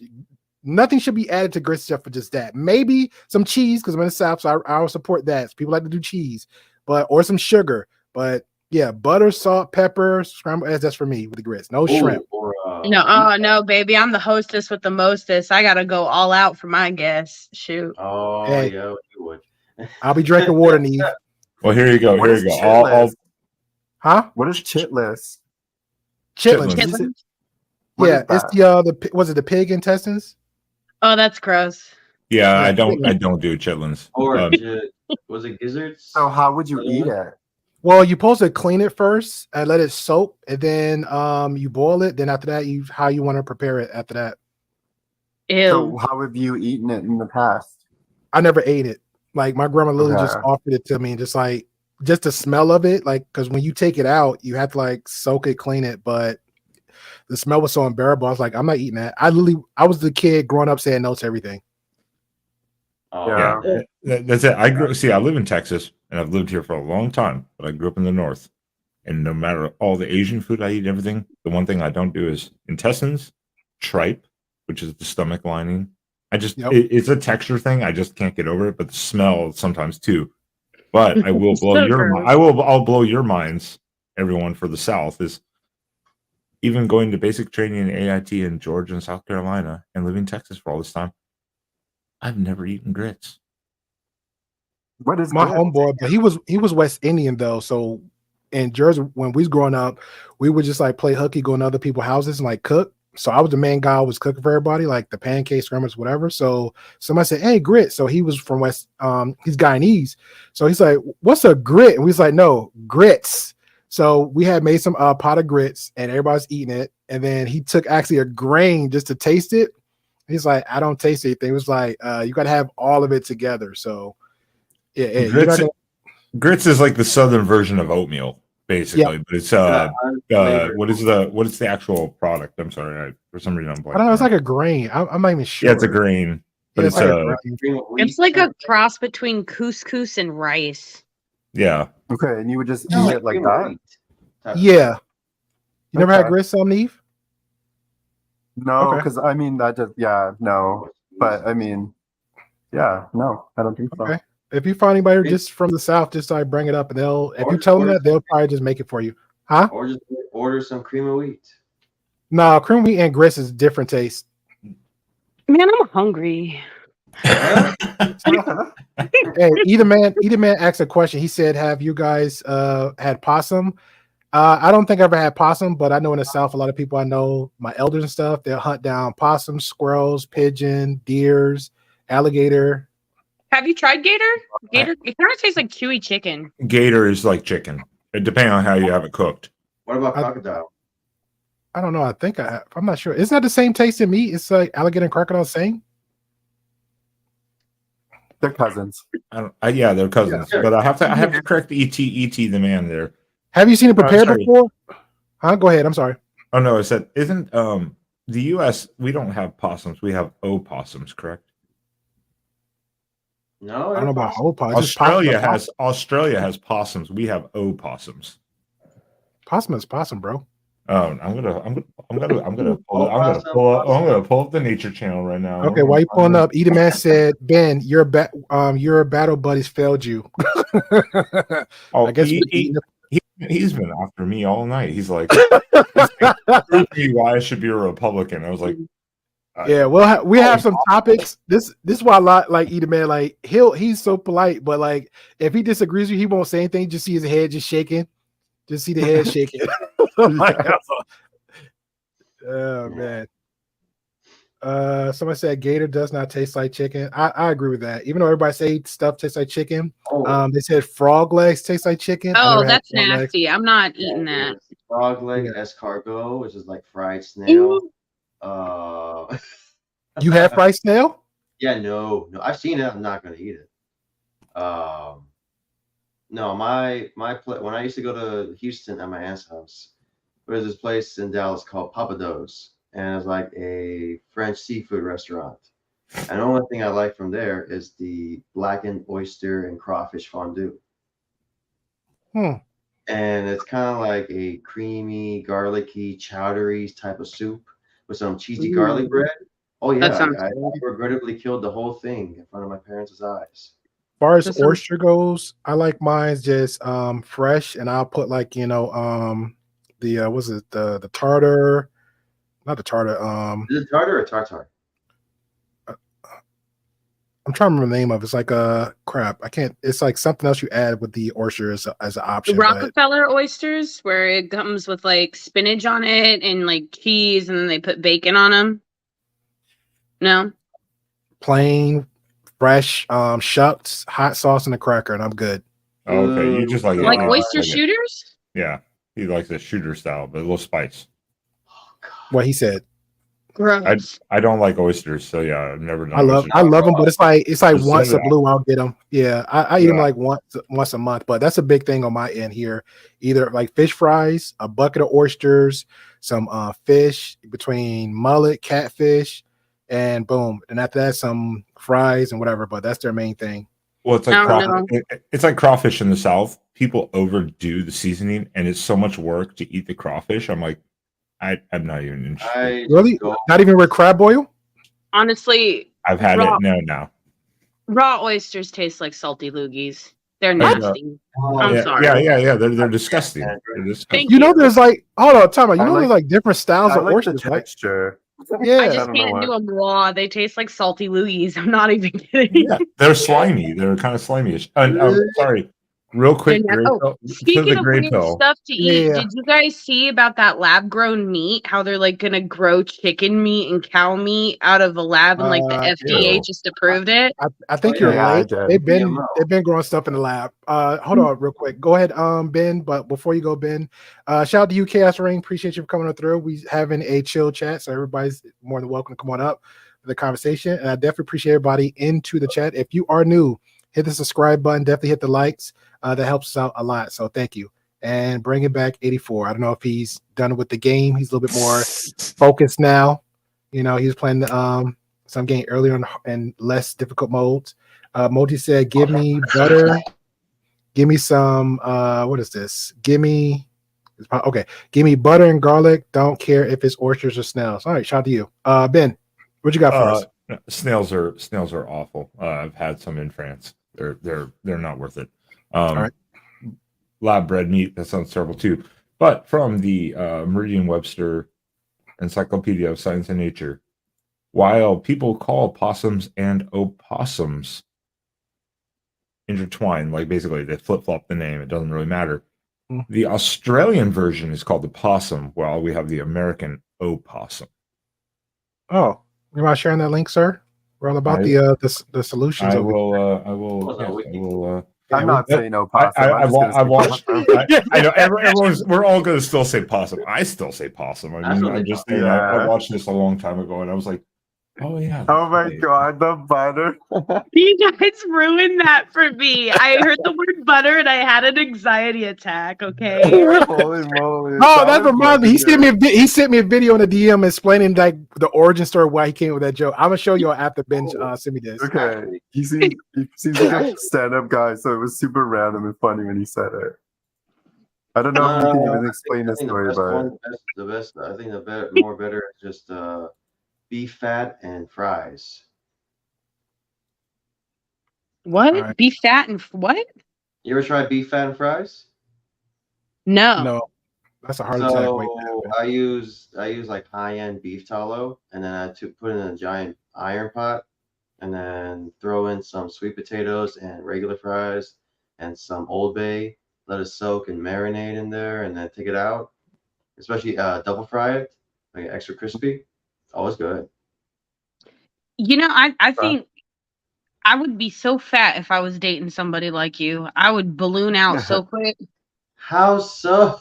You're talking about like double fried potatoes with fries mixed in there and like sweet potato. Yeah. That's like once in a while, not every day. I would be already gone. Oh man. all right, That's fun funny. fact. I appreciate that. Thank you for sharing. Yeah, you gotta balance out the good and the bad. Sometimes I eat the craziest of the craziest food with a salad on the side. Oh Hey, my can you god. explain the Don't butter be like story, those or people. are That's you like trying to people eat avoid like it? a whole. Oh no, I bring it up. I just want to show y'all Okay. because me telling you it just won't give it justice. Because I woke up and Yes, I look at my exactly. phone. He's like, "Oh, here's the context," and I was like, I didn't even click on the video. I just bust out laughing when he said, "Here's the context of my butter story," and I was like, clearly That's good. you was living rent free in your head. And I was like, I cannot look at butter the same way ever again. That's Don't all I'm ruin gonna butter eat. for me. I think the way he told the story, that's where we like on it, but Because he was but making valid the points and actual just throwing video, in shit. yeah, the actual video made more sense. All right, He let me. would say something really, really straightforward that makes a lot of sense. Everyone would head nod and then just throw in the most egregious shit like in the middle and then continue. And everyone's like, wait, what? What did he say? If you want to put butter where? I don't want to spoil Butter it, and but it's booty. funny. Yeah. Hold on, because I don't want to put everybody's business out there. Hold on. Oh Just my butter and goodness. booty. You'll figure it out. It's interesting. And then there was another example with a belt, which sounds sketchy, but it made more sense than the butter. So All right, so this is the video he sent me, so I'm gonna make sure everybody can see it. okay. So we was having a conversation about something, and he insert a joke when a point he was making, and he sent me that next morning. Is like, hey, this is the origin of where I got the butter joke from. So I'm gonna play this. Oh boy. Liberating to get married. It is, especially for men, because here's what happens. When you start dating somebody, your first thing is like, all right, you see the girl and you're like, I want to get in there. That would be, or however you phrase it in your head. Right? And then you go out a few dates, and as you get closer to the magical act happening, a lot of times a woman will ask a guy, she'll be like, oh, so like, what are you into? What do you like? And this is when a man's brain goes, don't scare her. You could fuck this up for us. So we lie to you, and we're like, oh, I like to hold hands, and I like if you go on my neck. That's cool. Then you get married, and you're like, I want you to yank on my ball bag like you're stuck at sea, and this is the only motor that's going to take you home. A lot of girlfriends can't handle that shit. Girlfriends will be like, oh, what? But a wife will go, that it? And you're like, oh, yeah, I get you for like 50 years. She's like, yeah, I'll spit butter in your ass. Whatever you want, man. Sexually. That's Tom Segura. That's Tom Segura, by the way, the comedian Tom Segura. Yeah. I remember that bit. I remember that was a freaking hysterical when he did that. R-rated porno right So I there. think we were contrasting like the Relationships. separation between Yeah. consent and kinks, basically. And so yeah, he was just separating the like something that was inappropriate from something that could be considered a kink, and then he used that as an example, which was really fun. Yep. God, So that was the origin story right there. it's so good though. That's some double R porno. You know who I Yeah. remember? It was I can't remember them guys. Was it called the Blue Collar, something like that? The Blue Collar comedians. Comedy Tour, I think. The Rednecks, yeah. Yeah. They are very funny. Very, Like very Larry funny. the Cable Guy and a few other guys. Yeah. What's his name? Jeff something? Jeff Foxworthy. yeah. Yeah, it was like the four. fucking It was like guy. 3, 4 of them, right? One was with a cigar with one drink in his hand. Another one, I don't know. After I saw their little tour, one had a show on his own. The one with the mustache, and he was doing like a kind of like how Steve Harvey had like the kids come on and see the wildest things they say. Then he had his own show. The other two, I don't know. The one with a cigar and the drink, he did some stand up on his own. Then the country guy with the little cap, he did a few things, and after that, no clue. Yeah, that's true. Maybe It was Are You Smarter Than a Fifth Grader, right? Yep. Yeah, That's what it was. That's the problem. There's a shelf life for some of those things. Like Tom Segura used to be extremely funny. I don't know what he does now. He still does stuff, but I don't think he's the same as that little rant that he did there in that special. That one was absolutely fantastic. That whole special with the ventriloquist, Phil Dunham. Jeff Dunham. He's still he has his own Vegas show, I think, still. So he's still that's good. Make money. That's good. I know most of the comedians like they'll still, even though they do like shows and TV shows like with Dave Chappelle and the guy from I can't remember his name, but they'll still do like stand up in like local spots all the time just to perform. So that's pretty cool. Somebody said they love Jeff. Okay. I mean, I remember my art teacher in high school talking about, you got to watch Ahmed the Dead Terrorist. I'm like, Ahmed the Dead Terrorist. Oh, yeah. Yo, who teaches that? Elementary? No, higher. Oh, cool. Yeah, my art teacher. She told me about it. Okay. I'm not even shocked. I had some cool I remember my 8th grade teacher. I remember my 8th grade teacher had a fight with another kid because they had somehow the conversations came about like size and mass, and the eighth grade teacher's like, no, I can take you down. Like he was trying to be like, he wasn't being like, let me punk you type deal. He's like, doesn't matter about size because as long as somebody know the technique and know what they're doing, they can overpower you. And in fact, he was older. He's like, I got more experience. And then so I think the kid was named Craig. He was big for an 8th grader. Like he was taller than the teacher. And he's like, no, you can't. He's like, I'm telling you. He's like, well, we can go right now, like in the gym, or we can go right now. So all the kids are like, get him, Craig, get him. And then he's like, he got nerves, like, you're gonna call my mom? And said, no. So he shut the door, locked it, put the thing over the door. It's like, move the desk. It's like, we go right now, like, just for fun. It's okay. So he grabbed and they got serious. And when that clinch happened, that teacher was scooped his little butt up. Boom! Everybody like, oh, Craig. Craig was big. Like Craig would look like a grown man. But yeah, the teacher showed him what was up. Did he just take it, or did he call his mom? No, he took it. He knew better. There you go. There you go. Yeah, that's crazy. Yeah, it reminds me of the teacher who like cut the person's hair off while singing the national anthem. Are you familiar with this? No, that's very sound like traumatizing. He did it in public. So this teacher, I don't know, seems like she had some sort of episode, and she was in class calling up participants and would have them sit in the chair, and then she was like singing the national anthem, and then just started like trying to snip people's hairs, and she got to like 2 students, a guy and like I think maybe the bangs of like one girl, and all the kids ran out of the room. Oh wow! And then she got fired and like charged for like maybe child endangerment, something crazy. Yeah, and like obviously she's no longer a teacher. What was her reason for doing that? What was the motive? I would like to know because it was just really bizarre. Miss Miller, my 8th grade science teacher, let me get away with building a dry ice bomb in her sink. Bro. What the hell? I didn't know it would do that. Okay, I just wanted to see what would happen. Like, we were learning about CO2 and gases. No, that teacher used you. That teacher used you. No, I didn't. When it was, I asked if she had any extra dry ice left, and she's like, "Yeah, I got some extra dry ice left." And I was like, "Oh, can I have it?" And she gave it to me. So it was kind of like. You do have to remember school. 20, 30 years ago, it was different for us. Yeah, but you could do be like, no, you're right. But you had them some teachers like So what you need that for? Is someone gonna ask? She didn't ask you? So I went over to the sink when she gave me the dry ice, right? And so I'm sitting there and I'm putting it in a giant, like I put it in a coffee container because I wanted to see what would happen. And then I just like took some duct tape and I taped on the lid.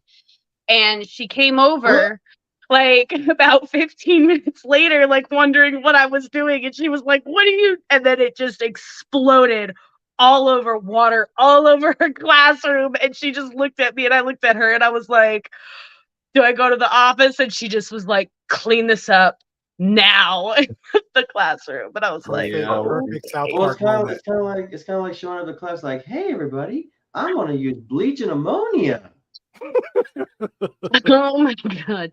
Yeah, I know. There's some kids in my high school did that, but they somehow they had like mace and they emptied out the whole can and nobody knows what happened. All we knew is people's coughing, they couldn't stop coughing, and the whole class just ran out, like the whole hallway.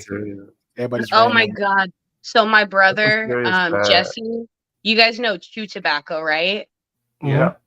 Oh my God. Okay. So where in Nevada, there's like a really, really heavy winter. And so when school first started, Jesse decided that, well, him and his friends decided that they were going to do chew tobacco, right? And they were looking for like a Splatoon. They didn't have anything. So they started spitting in the vent of the heater of the school for like 3 weeks. Then one day it was snowing outside and the heater happened to click on and all of a sudden it was like burnt tobacco smell all over the classroom. Awful. Yeah, that's all bad. Yeah. And then sorry, then he rode a dirt bike through the halls. Yeah. What the fuck? Yeah. We had a cooking class and you would be paired with 4 people, you would cook a meal. But the way the class worked is there was a demo day and then there was an actual day where you were given the recipe and had to cook it yourself. And so during the demo day, the teacher was cooking scones. And I think she like left the room to like run to the office. And while she left the room, one of the kids, like he was from my group. So he went and he grabbed a scone. And keep in mind, like she was making these scones for essentially like an example, but there wasn't enough to go around. So that's why she didn't give anything to anyone, but they were probably just going to go in the garbage. So there was no significance to these scones, okay? So she comes back in the room and she looks at this plate of scones and somehow she realizes one's missing. So she just like literally sounds the metaphorical alarms, closes the door right before we're about to go for lunch, and then starts holding us all hostage. And she's like, okay, no one's leaving until I find out who took this scone. So she basically had us all had this like container and had us all write down names on a thing and submit it. And so no one would do it. So she actually had to go get the principal. And then when he came, we were sitting there like trying not to laugh because it was over a scone. And I think he realized it was ridiculous. And then the guy owned up to it because like most of us knew who it was and he was kind of fucking our lunch, so he just said fuck it, and I did it. But yeah, it was this huge thing. It was literally like somebody stole $1 million from our teacher. Yeah. What version is this? Fuck, I want to say grade 12. It was intense. Oh my God, so stupid. It's called the Great Scone Heist. I also remember it. Scone heist. The scone That's heist. crazy. It was so weird. My dad got a call from our principal because my brother told his guidance counselor that he needed a Tic Tac. Wait, what? Say that again. It said my dad got a call from the school counselor because my brother told the school counselor that he said, dude, 2 words, Tic Tac. Wow. Oh, yeah. I mean, you're just What did he think he meant? But not really like, come on.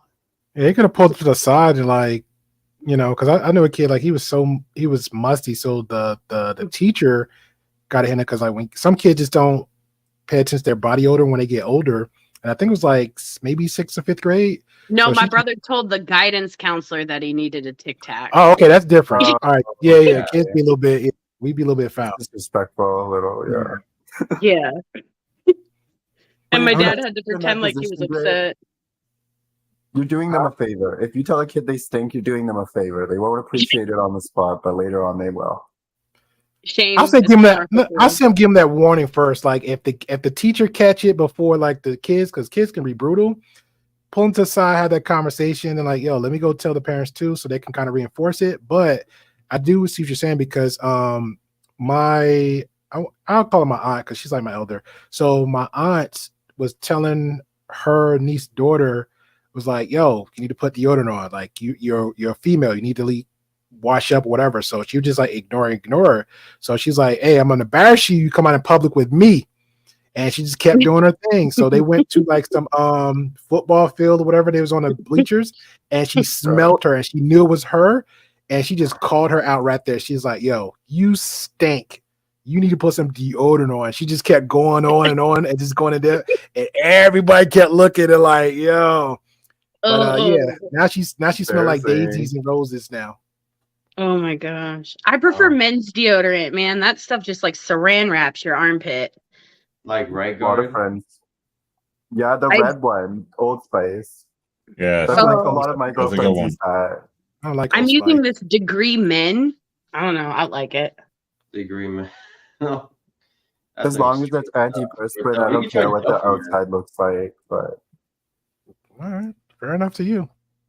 Fair enough to you. I like my high school. I remember just I don't know. It was like wild times. It was kids sneaking around. Like we had like a Chinese store, like a block up. People would sneak out, go get some Chinese. Then if the door would lock and we see the security guard, we're off from a wing. We get the door open. We go to our business, or we knew like it was like a separate part of the high school at the bottom of the basement. Most of them go smash down there. It was like a whole nother college. Yeah, we had a crazy high school. Wait a minute. You were like sexually active in high school, like young? Well, 14, that's 14 for me, but I can't speak for nobody else. But I wasn't in high school. I just knew people. Like I was the one that knew everybody's little dirty secret. Like the one that was smashing the library, the one was making out, everybody getting hickeys, the little virgins. Like we had a big community of like it was like a mixture, everybody Haitians, white people, Puerto Ricans, whatever, but it was like a big community of Haitians. So I remember one time they had like and then I was as a group called the 40 Boys, where they like a little, I guess, urban little gang, whatever they want to call it. But I remember one time the basketball team had an issue with one Haitian kid, and he was a little short little thing, so they kept messing with him. And I guess he fought him on top of the metal bleachers outside the track. And after that, when school ended, when I say a mob of Haitians came out, and they just stuck their hand in bushes and pulling out bats and stuff and just going straight to the main guy. That was crazy. From that point on, this is when I learned. This is when you be cool with everybody. You never take sides. You be cool with everybody. Yeah. I just asked because I was a late bloomer. Like I said, didn't lose mine until my first year of college. So nothing wrong with that. I think that's pretty normal. Yeah, nothing wrong with that. Virgin. No, but it doesn't surprise me to hear you say 14 either. Like where I'm from, I cannot speak for everyone. I would have preferred to have had an experience like Sandra, but like from grade 8 probably, so like 12, 13, 14, like 12 is probably the youngest I know of, but yeah, even 14 sounds fucked up now. Well, that's the thing is everybody around me was doing it. Like everybody was. I was the only one that didn't. I got clowned on for that a lot, actually. That's sad. I think you'd like my friends because we was like I still today I call us like the kind of like the breakfast club. Like everybody was like the oddball of everybody, so we just somehow just kind of clicked up together, and everybody had like their own strength. Like one was like sophomore, junior, but this was like kind of the coach, or not the coach, but kind of like the cool kid on this side, the cool kid on that side. I was like the quote unquote pretty boy, but I was like the neutral kid, like the oddball. I always kept quiet, kept to myself. And that was pretty much it. Then we just hung out. Like I remember my homegirl back then, Letitia, her grandmother had this huge house, but the basement, we just all cleaned it out and made it like a little hangout spot. And we just like donate little money from down there. Like every weekend we just hang out, order some pizza, watch some movies, shout out to the VHS tapes, and then just chill. And then like one time we actually did like a whole, not a block party, but kind of like a backyard party, which is weird because the dances they got now, it's no different. It just has a different name, but the same moves. Like now they call it twerking. Back then for me, it was calling it the give it up. Oh man. That's all it was. Give it up. Yep. That's good. I'm telling you, we was doing so much stuff back then, man. It's like everybody might as well just have sex. It's like No, not me. I went to a party once when I was in high school, and then pretty much there was like a garage that was like renovated, and then there was the main house. And so I left the garage that was renovated and I went into the main house for like an hour. And then when I went back to the renovated garage, basically there was like a lot of crazy stuff sexually happening. And so I was like, okay, well, my dad said he'd pick me up at midnight, so I'm leaving. Bye. Multi said I was a late bloomer too, and I didn't care. Yeah. I don't even really think I had pressure. It was like when I was 12, I was just happy to have a girlfriend. So I was like 13, had a girlfriend. My mom was like, you can't have, my mom was like, because her rules was like, you can't have, because back then it was like, again, it was back then, like girlfriend was like the cool thing, like just have a girlfriend or just getting a number. That was the thing. It wasn't like who you sleeping with, whatever. So my mom was like, you can't have a girlfriend unless you're 13. So I was like, all right, can't wait till I get 13. So I had 13, had a girlfriend. Then mom was like, okay, I need to meet her or the family and stuff. So she came over. It was boundaries, doors open and stuff like that. Then it was like, okay, learn how to kiss. That was like a whole nother thing. And that was it. Kissing, holding hands. That was the whole thing of my early teens. So then got in high school. That was a whole different story. It wasn't like I was looking for it, but if it happened, my mom was always 20 working like all the time. So I really called myself like a Black Hugh Hefner. I had the whole house to myself. My mom was like cooking all this crazy food. I got a lot, Ben. I was walking out with a rope. Oh my god! If I had a peace pipe, I'd have been good. Oh, man. Yeah, I had a great high school, man. Great high school. Yeah, I would have boys try to ask me out of high school, and I'd be like, nah. And they're like, why not? And I'm like, I don't know. I just don't want to date anybody. I'm busy. Yeah. I think your priorities are straight. I said you were just not interested.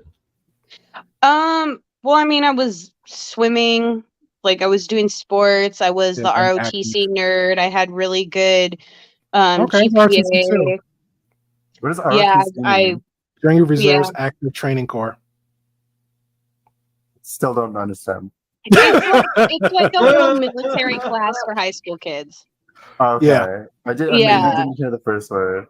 And hold on a second. Junior Reserves Officers Training Corps. Okay, I didn't hear the first two words. Yeah, JROTC.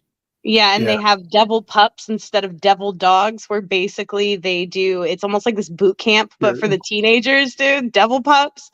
That was hard. Heck, they was smashing JRTC on my end. It was like at the first 2 years, I was like, I didn't want to do it because like y'all look silly with a suit on and blah blah. And then like after sophomore year, I'm seeing like everybody like hanging out. Then my homeboys I was cool with, they're telling me all these crazy stories where they went on competition and drills. I was like, okay, me too. And then so I joined 6 o'clock in the morning. I had to get up, go for practice at school, stay there for an hour. And then this literally would turn me off, Ben. I was this close about to join, but this would turn me off. When I had my own peers yelling in my face this close, did I know I can like, yo, if you yell in my face and I see you in the hallway, it's on type deal. And I'm like, why would I want to join the army when I have strangers doing this in my face when I got my own peers doing it in my face? I don't like that. There is a good point to that because I was in ROTC also. I was the rifle team commander and then a JV drill team. Mm-hmm. And our JV did the glow stick, like blackout glow stick, and placed like third national like every year, and from a town of like 5,000 people. But the peers were, as they say, peer pressure, but they were there to keep you in line because you had, depending on whether you were like Navy, Army, Marine, whatever ROTC you were in, it was to keep your commanding officer, the actual teacher basically off your ass. Well, when you get in the military, the whole point is that's supposed to train you to go fall in line because that's what the military does. It's supposed to break you down, to build you up, but you still have a leadership thing. So yeah, I did join the Army. I was a naval ROTC for 3 years, and then I went into the Army, and so it was nothing new, but it's a whole different experience. It's a completely different experience there, and I mean, and it was good. I mean, obviously, it's just like I always tell people it's like any other job. Guess what? You signed up for it. You're getting paid. There's crappy days, and there's good days. I mean, it's just kind of. That's my homeboy, because he's still. I think he got one more year, so he's in Germany. Before that, he was stationed in I want to say Destin, because they had a base there, and then him and his wife went to Germany. So I think it's his last year. But that's pretty much how his head was about it. Like, because he was like, when he went there, he saw like a lot of dudes was like shaving their head, all these crazy tattoos, was like gung ho, like into the Army cult. And he just like, no, he's like, I treat it like a 9 to 5. I go in, get the most out of it, and out. If I have off days, those are my off days, and that was it. So, but for me, I was a little bit weird, a little bit differently. I think I understood the part like, hey, if I go there, I got to tighten up, because it's just you and them. It's not no friends. But as far as the high schools goes, Zeus, you got any last words before you dip, man? Ruse, are you there? Wait, you say Zeus? Ruse. Oh, okay. I think was that Sandra said she got to go? Or that was you? No, that's me. Yeah, I gotta go. It was a good show tonight. Okay, I appreciate you coming in, man, so I can hear your voice, versus the Discord. Oh, that's Sandra. She had, I guess, got disconnected. Just be careful with the weights, man. Just be careful with the weights. Yeah, I'll assess my limits. Until next time, guys. I appreciate you. Yes. See you later, man. Yeah, but I think that was my only issue, Ben. Just I don't know. I knew these guys. They're my friends. You're not gonna be yelling in my face. That's like my whole attitude. You're not gonna be yelling in my face. You're definitely gonna be putting hot breath in my face. And no. Melt your eyebrows. Yeah, some people too, depending on like your situation. If you're saying, oh, it was people I know, they're friends, they were young, they were probably one of those, oh, we're in this leadership control position, and they were like overboard with it. Whereas in a normal setting, you may get yelled at a little bit, but most of your other companions are going to be like, yo, just listen and fix your shit. But they're not going to yell at you because they're like, dude, it's freaking ROTC. Yeah, we was all cool. It was just like I get it, but I was just like, but I did understand the other part, like you're saying, like, if they like have us like run, push-ups, all that stuff there, like I didn't care, because I was very, very fit then. I was more into the whole running thing than anything else. So because we had a thing called Ironman, like who did the most of push-ups, sit-ups, all this stuff, like in a minute. I think I hit number 2 for the best time for track. Everything else, I was a little bit above average, but I was fine with it, so I didn't even care. I was there, did it. Even when they had like those mountain climbing, I had like jeans on, still doing that. So, yeah, great high school, great time high school. I ain't gonna lie, I thought it was like for me, that was like a baby version of college, if anything. Because even when the last year of high school, my homeboy, his sister, and it was in college, and we'd go hang out with her. I didn't feel like it was nothing different. Nah, see, I was a father's dream in high school. When I say I had absolutely no interest in boys whatsoever, like no interest whatsoever. None. Experimenting mode. She sounded like she's very active, like this. Yeah, because a lot of friends I knew was like that. They did gym, swimming. We even had the first female that actually joined the football team on our end.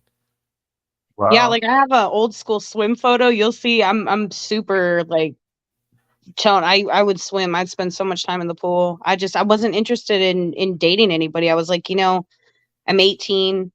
What are the odds of me meeting my high school sweetheart? It's very slim, and I just got other things that I'm kind of more worried about. I wonder if it's because I was a virgin. I was just like, nah, forget it. You mess up, Sandra. That's what the red pill said. That's your prime time. That's when you're at your prime. That's when you're at your prime. You know what I hate is people don't give a dang about age gap relationships, right? People don't care. Like, I don't care, if you're George Clooney, who's 53, who meets his wife at 35. People don't care about age gap relationships. It's when you're going for somebody that young That's what makes it predatory, because the average, I think, what is it, Gen Z or millennial hasn't moved out of their parents' house until the age of 25. So you're literally going after somebody that hasn't even left their parents' house yet. Wow, you must feel really proud. Or settle a career or something like that. I mean, no, I get what Sandra's saying. I mean, look, I was like almost 17 my first, and it was more of a peer pressure, like someone who'd been trying to get with me, and they were like, just do it. And I'm like, fucking here we go then. Let's What if you're 19? What if you're 19? What if you're 19? The person's 30. Well, I think that there's if you're gonna do a 10-year age gap relationship, I think that the person should at least be 25. 19 and 30. Yeah, nay. Nay. Okay. No, because I mean, it's just it's like I don't know, because it depends. Like, what is your age of consent? Well, it is 18, but here's the thing: like, if you're 17 talking, is the youngest in the states, though. 17 is the youngest. if you're talking about a 19-year-old, okay, the average American doesn't even move out of their parents' house until they're 25. So when you're 19 years old, are you even really that much different from a 16-year-old if you're not living out of your parents' house? Very different, but yeah, I still agree with your point, but very different. Yeah, I mean, it's like I get what Sandra's talking about though. It's like a 30-year-old probably is already in a career. Or you're talking about the disparity between the two ages. Yeah, and it's between that. And it's just like when you're a man and you're that much and you are older, like, and you're going for somebody that young and impressionable, usually there's a not so healthy reason behind it. Because like I said, look at George Clooney. He was 53. His wife was 35, right? Yeah, but the fact that you're mentioning George Clooney, he's like a celebrity versus regular people. So but what about I'm saying is if a celebrity's willing to date like a woman in her 30s with an 18-year age gap, what makes you think the average man ain't gonna do it? That's true too. So what about the 30-year-old female and a 19-year-old male?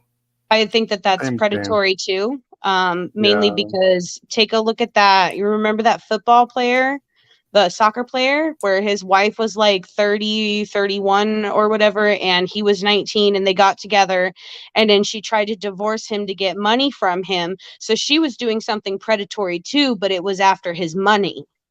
Yeah, but he put all his money under his mom's name. Under his mom's name, nothing. yeah. So if you think about it, like the prime example of it being predatory too. So I mean, if one can be shown as predatory for a financial aspect, then why can't one be predatory for the sexual aspect? That's true. Fair enough. You know? Yeah. I mean, I think there's a good point that Sandra makes. So yeah, a 30-year-old, 19-year-old, because 30-year-old probably setting a career or at least really building towards a carear. 19-year-old, they know something about life.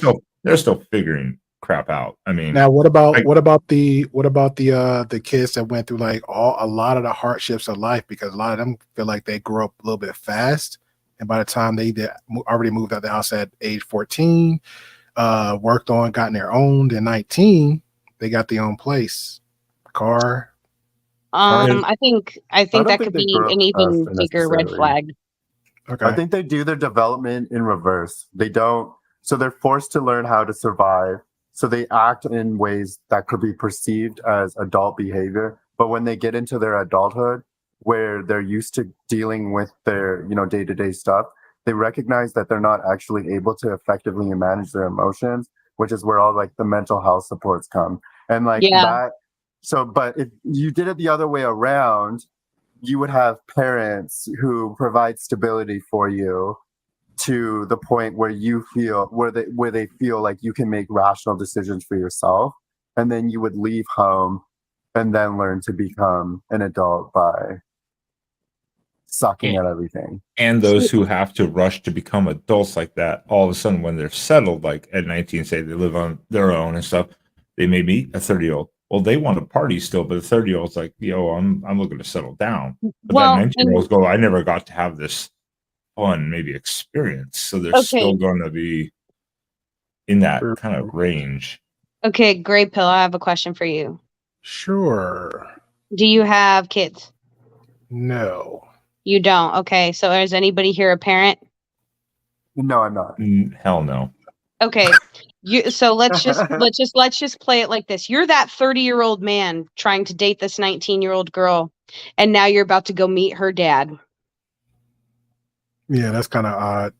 Okay, That's so I fucking think weird, yeah. and all I can say is if that already sounds like an uncomfortable situation, it's because something's not correct and we all know it. Yeah. So What would But you I- say to somebody who's making like the societal pressures argument? Like, what would you say to somebody who's making that argument? What do you mean societal pressures? Well, Yeah. people are saying like, well, I don't know. There's always like an argument where someone can say like, well, why does it matter? Like, you know, society says, obviously we're talking about adults here. In Canada, you're legally an adult at 19 and you guys are 21. pretty much Right. for everything. Okay, Yeah. so we'll just say 21. But yeah, so as long as we're talking about like adults and like a big gap, like if those people are in love, we're not dating them also. So how could we really judge the strength of their bond? Like this is the devil's advocate position, right? Like Yeah. love is love, blah, blah, blah, blah, blah. And like, I agree with you. It's fucking weird, but I don't know. Well, No. and that's my response is like, okay, so we don't have a problem with age gap relationships as long as the person isn't so young and vulnerable that they don't know anything about life. It's when they don't Yeah. know anything about life, that's what makes it predatory because you're looking for somebody that doesn't know better for a reason. And Well, usually there's what about the parents? Because this, like, I'm not gonna put it on everybody, but most of the parents are still like kids, and they have kids, and next thing you know, they're like trying to hang out with their daughters as like their kids. I'm like, yo, what's wrong with you? Like, I see them. so I Go know ahead. normal parents don't do that. That's a generational issue that comes Yeah. up. And the same as like a 30-year-old, 19-year-old. Does that mean that it's always going to be a failure or a problem? No, there's always exceptions to the rule. I mean, there's always exceptions. Some 19-year-olds are extremely mature. Yeah. But most aren't. Yeah. No Yeah. offense to any 19-year-olds that ever hear this, but most And- kids are really, really naive, you know, and they're still And, processing things. And I'm sure you guys know, like a woman, like I'm sure you guys have seen women in your life, like be in the very first relationship they've ever been in, whether it's like a niece or whether it's your sister as a teenager. Like you guys have seen what women are like in their very first relationship. And they're usually super agreeable. They'll bend over backwards because they're in love and it's the honeymoon phase and they're excited to have a boyfriend and things like that. Well, what happens when you give that agreeableness to the wrong person? Yeah, it's true. It feels like a You know what I gamble. Like mean? you could really, you can. Like I've seen people lose that gamble before, Yeah. and whether or not Yeah. they come out of it, I mean, they'll come out of it whole, but they'll never be the same type Yeah. circumstance. Like, and it's sad to see, but I mean, you live and you love, or whatever the thing is. My Yeah. thing with like going back to the generational thing with parents, like when teens are growing up, it's important for them to have like a stable parent who's not necessarily there to like validate everything. And the reason is because teenagers are at a point in their development where they can do the basics, like you know, they understand the most of the rights and wrongs, and now they're taking their information into the world where they're essentially going to like make mistakes or, you know, get into morally conflicting circumstances, and they need to be able to like they need their parents as like a grounding thing, Yeah. rather than to be like, oh, they're the cool parent, they let me do whatever. Because They that's need like one of the things structure. as a parent that people fall into. The parent, like a Structure. lot of parents will be like, well, I can be the good parent, like I can, you know, let my kid do this, let my kid do this. And like, yes, to some degree, but you also, without having to like come down hard on them either, you still need to be like reminding them, like, this is Have what, structure. this is how we live. Yeah, exactly. You need to be the grounding force for them. 100 Yeah. 100% correct. See, Yeah. and that's why, like I was wondering when you did, Greypo, when you did your last show, when you were talking about Andrew Tate and like in Romania, like 15 being the age of consent. And I asked you if he had his United States citizenship, because I know he grew up between the U.S. and the U.K., right? like in both of those countries. Well, I wondered if he actually had his United States citizenship, because in 2003, the Protect Act was passed by Congress, where if you are a United States citizen or a permanent resident of the United States and you fly to a different country to sleep with somebody under the age of 18, you can still be charged for it in the United States when you get back home. That's a Same good one. Canada. I think that one may come up in a court trial if because it seems like there's a lot of smart lawyers been on him. Yeah. But on his end, apparently he has dumb lawyers, but a lot of that came out because I know when I was on Susette Speaks with the last update about him and his trial case, and I got some information about him and that saying with him with the 15-year, because a lot of stories was adding up to where he dated one. He was talking about it's like she's young, this her age, and then other conversations of him self-snitching, saying that, hey, I chose to go to Romania. Here's the reason I chose to go to Romania. But nothing was mentioned about that until like somebody said, hey, you know, the legal age limit is 15. And then, oops, somebody connected a dot with him and the girl he met that happened to be 15. And he brought her to where he's at. And he's been with her about, like, at that time, 6 years.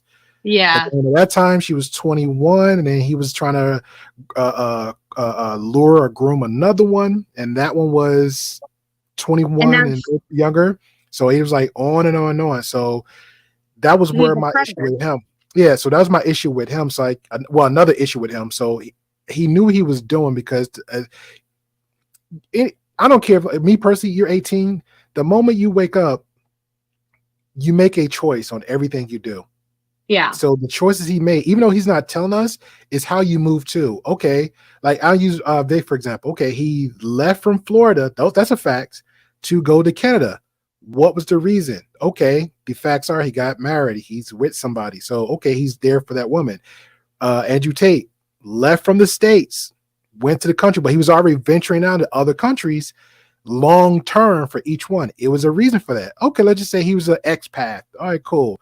But now you got these younger women around him. Okay, maybe not a problem, but now he's on multiple platforms, pretty much bashing the 30-year-olds and up, saying, hey, they're too old. The 30-year-olds too old, but anybody younger, he's fine with.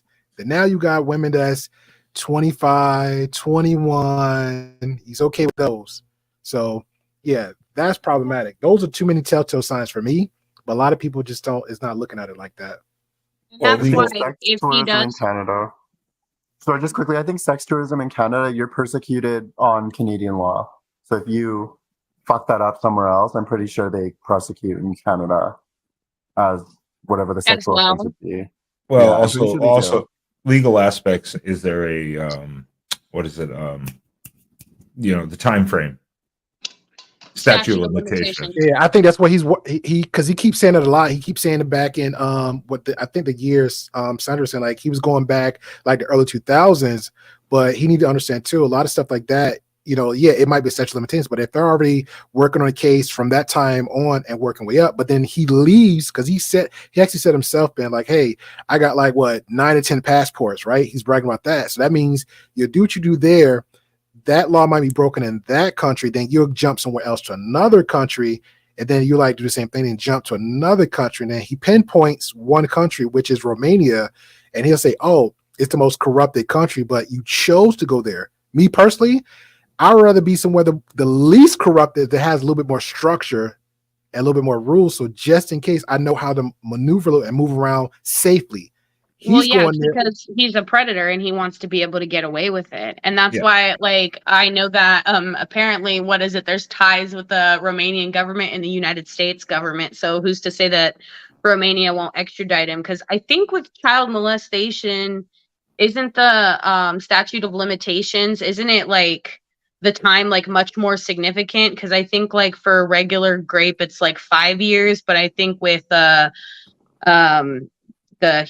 pedo stuff, I think it's the statute of limitations is longer than that, isn't it like 20 years or something? I don't know. Sure, but I know I'm going by the charges, like we can speak on that, but the 3 charges is grape from one, and then the second one is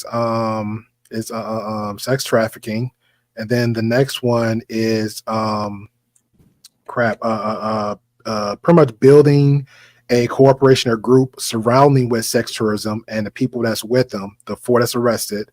And then another one is it's not up there yet, but I really do think, I'm not gonna say he's gonna be clear from this, but I think whatever happens with that 2 charges and a third one, I think they're gonna pin him on another one too. Like if this is whatever set here, I think they're gonna bring in tax evasion and they're gonna bring in some other criminal charges. But I do believe he's going to jail because the way he's moving, even though he got released from detainment, which is crazy to me. He's going now on watching what he says all of a sudden.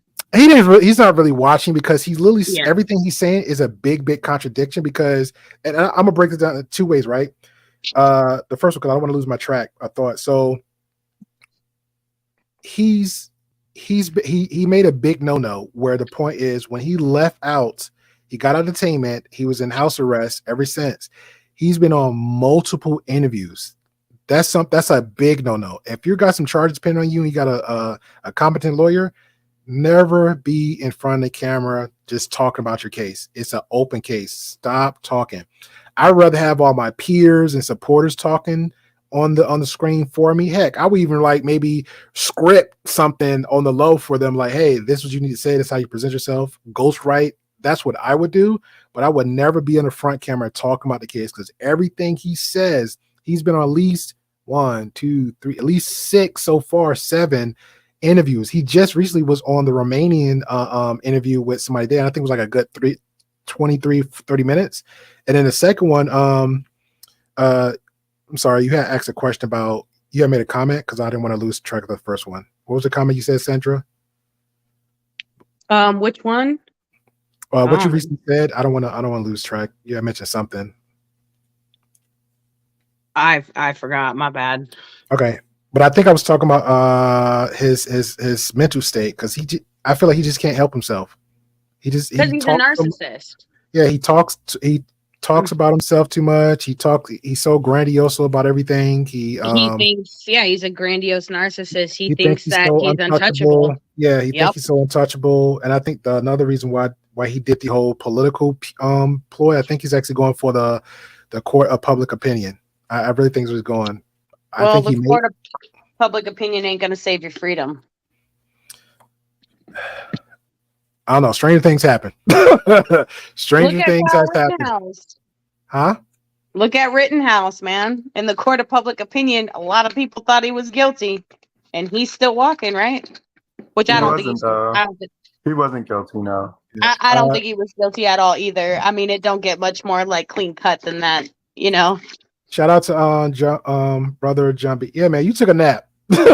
He's like, I woke up, you guys still rocking. Yeah, it's the same.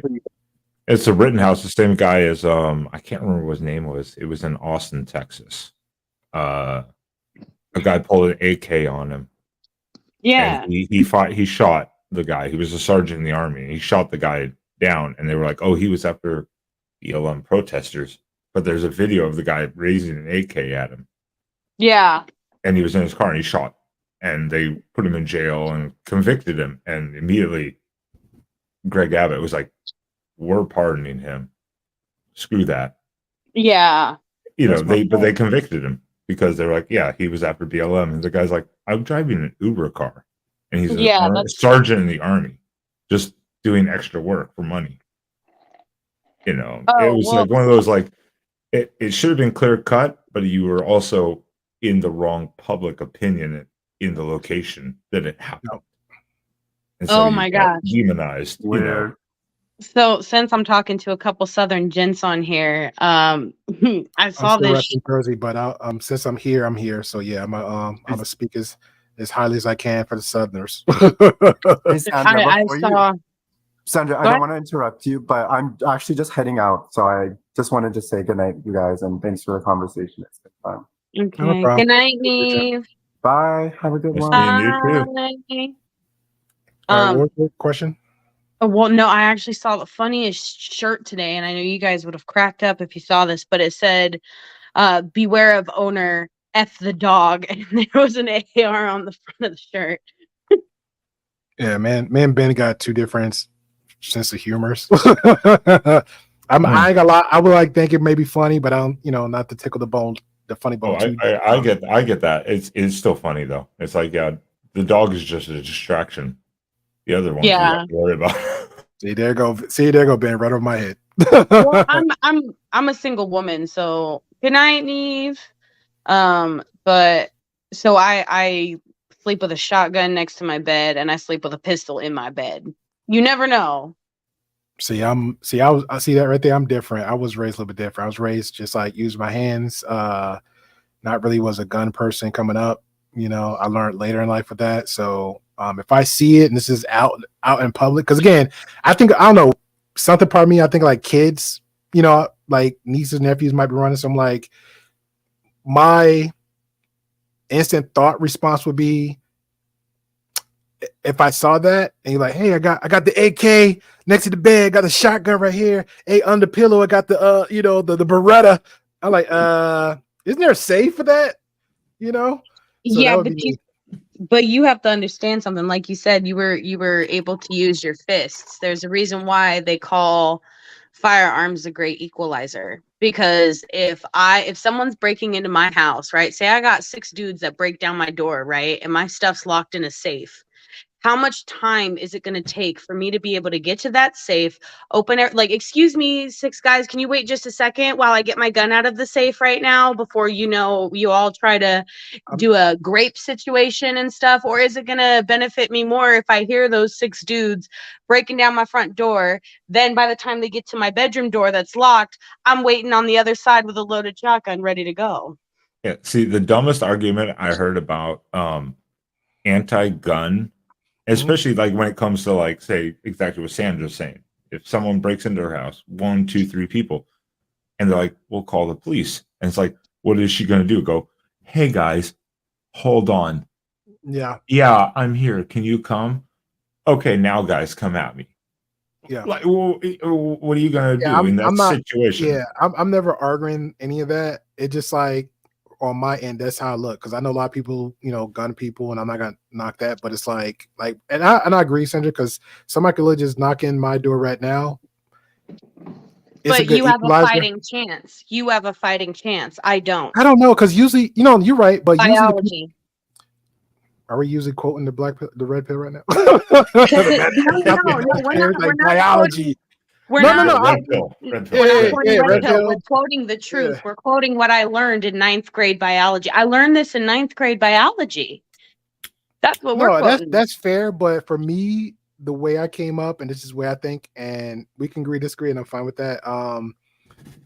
When somebody break into your house, it's like it's personal. They know you. Somebody has to know you to do that. A lot of people don't randomly. I think it's a low chance for me personally. I think it's a low chance somebody just randomly come into your house unless they actually have to like observe your place and stuff like that. Because even right now, a lot of people thinking like when they just randomly come, a random stranger comes to somebody's house, it got to be security alarms or something going on. That's how most people think, off the rip. But unless I know of you, or know your surroundings and know how you operate a little bit, I'm like, okay, I know they don't got no security. I know maybe a door window might be unlocked, so I got a better chance of getting in. I know that she's a single person, so it's like somebody got to go out the way to do stuff like that. But again, definitely. I'm just telling you how I feel about it. Like if I come in your place and we hanging out, and I just see like a shotgun in the bed, I'm like, geez, what's just thoughts. And then if you tell me you got the Beretta under the pillow,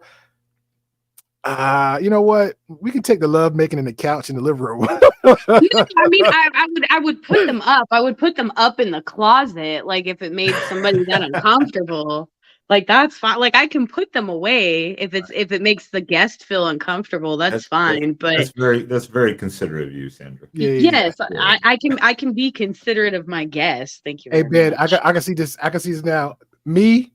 Yeah, let me just go ahead and grab the man clothes and just shove it in the closet. Her, I got the AK-47, the Beretta, the pistol. Oh, hold on. Well, I mean, but I get Sandra. That's it. I mean, I'm a huge pro gun, and I mean, I was in the military, so I've handled lots of weaponry and all that stuff.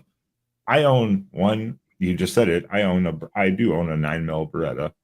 It's in the safe, my little safe in the closet. Luckily, unlike Sandra, I'm a big guy. Most people would see me and be like, the single female apartment, and go Yeah, after and them instead of I'm me. I'm And 5'10" and I'm over 2 bills, so I'm not like a small woman.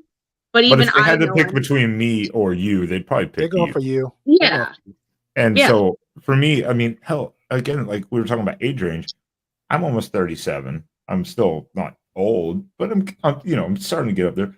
Sam is not even he's 28. Or no, he's 29. Sorry. Apologies. Mhm. He's 29. So we have an age range. I just took him to the range the other day, an indoor firing range. He fired his first firearm just like a couple weeks ago.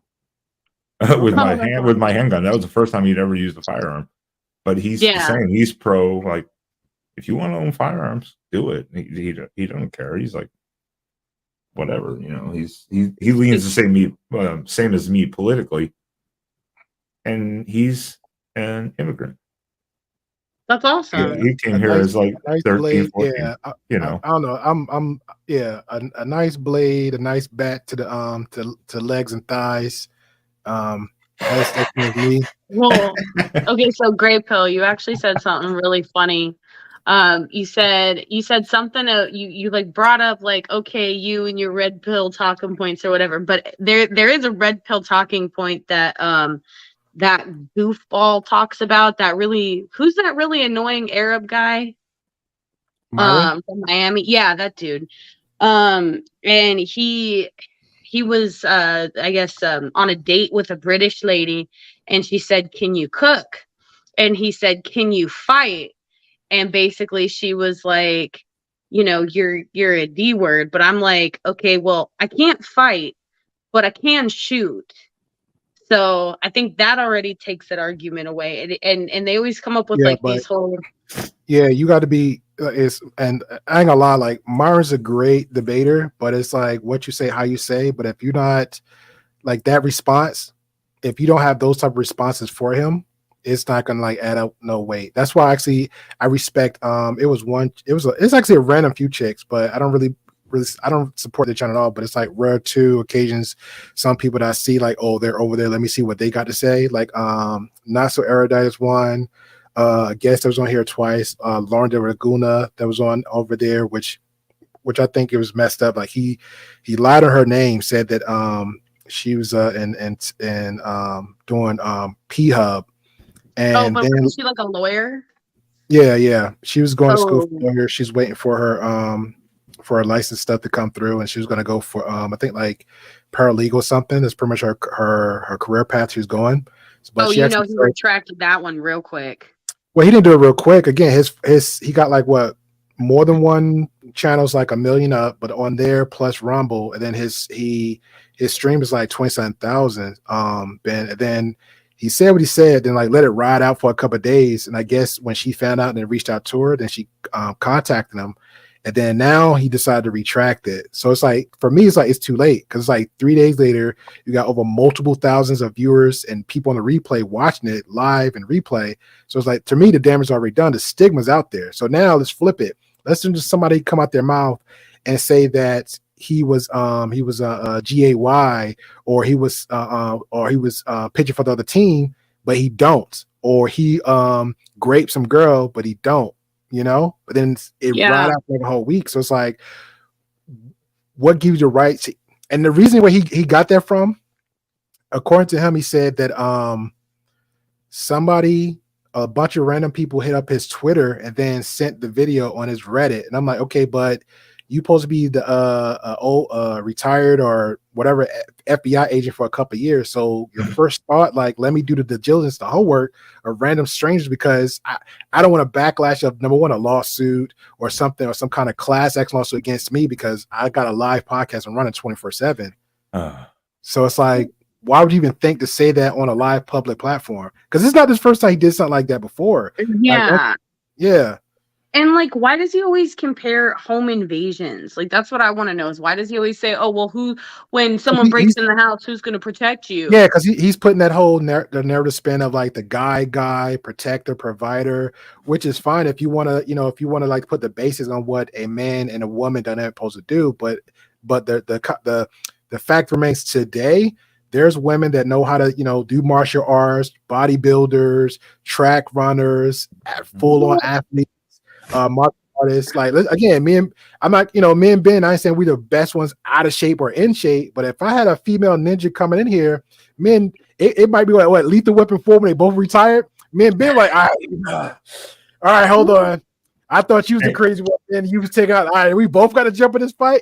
I trust me. I've been absolutely destroyed by a few females in my time. Trust me, like mosh pits, whatever. Like I've gone to mosh pits and concerts. I've seen some females throwing other dudes around. I'm like, hell no. Yeah, that's and just walk the hell away. I'm like, women. Now, if we talking like a regular street fight, some regular women in street fight got some hands now. They like mostly like not saying they like the dudes, but they understand the instinct part. Like, okay, I'm in a situation. Yeah, I might look cute and dainty, like what your situation you were saying, right? But outside the home, but some women is very aware of like where they are situated. Like, they had like a dad, like you growing up, or just like people just like on them about real life in the street. So some women are like, you know what? Let me just hold on to this bottle real quick. He won't notice. And he still runs his mouth, crack, side the head. I seen that happen.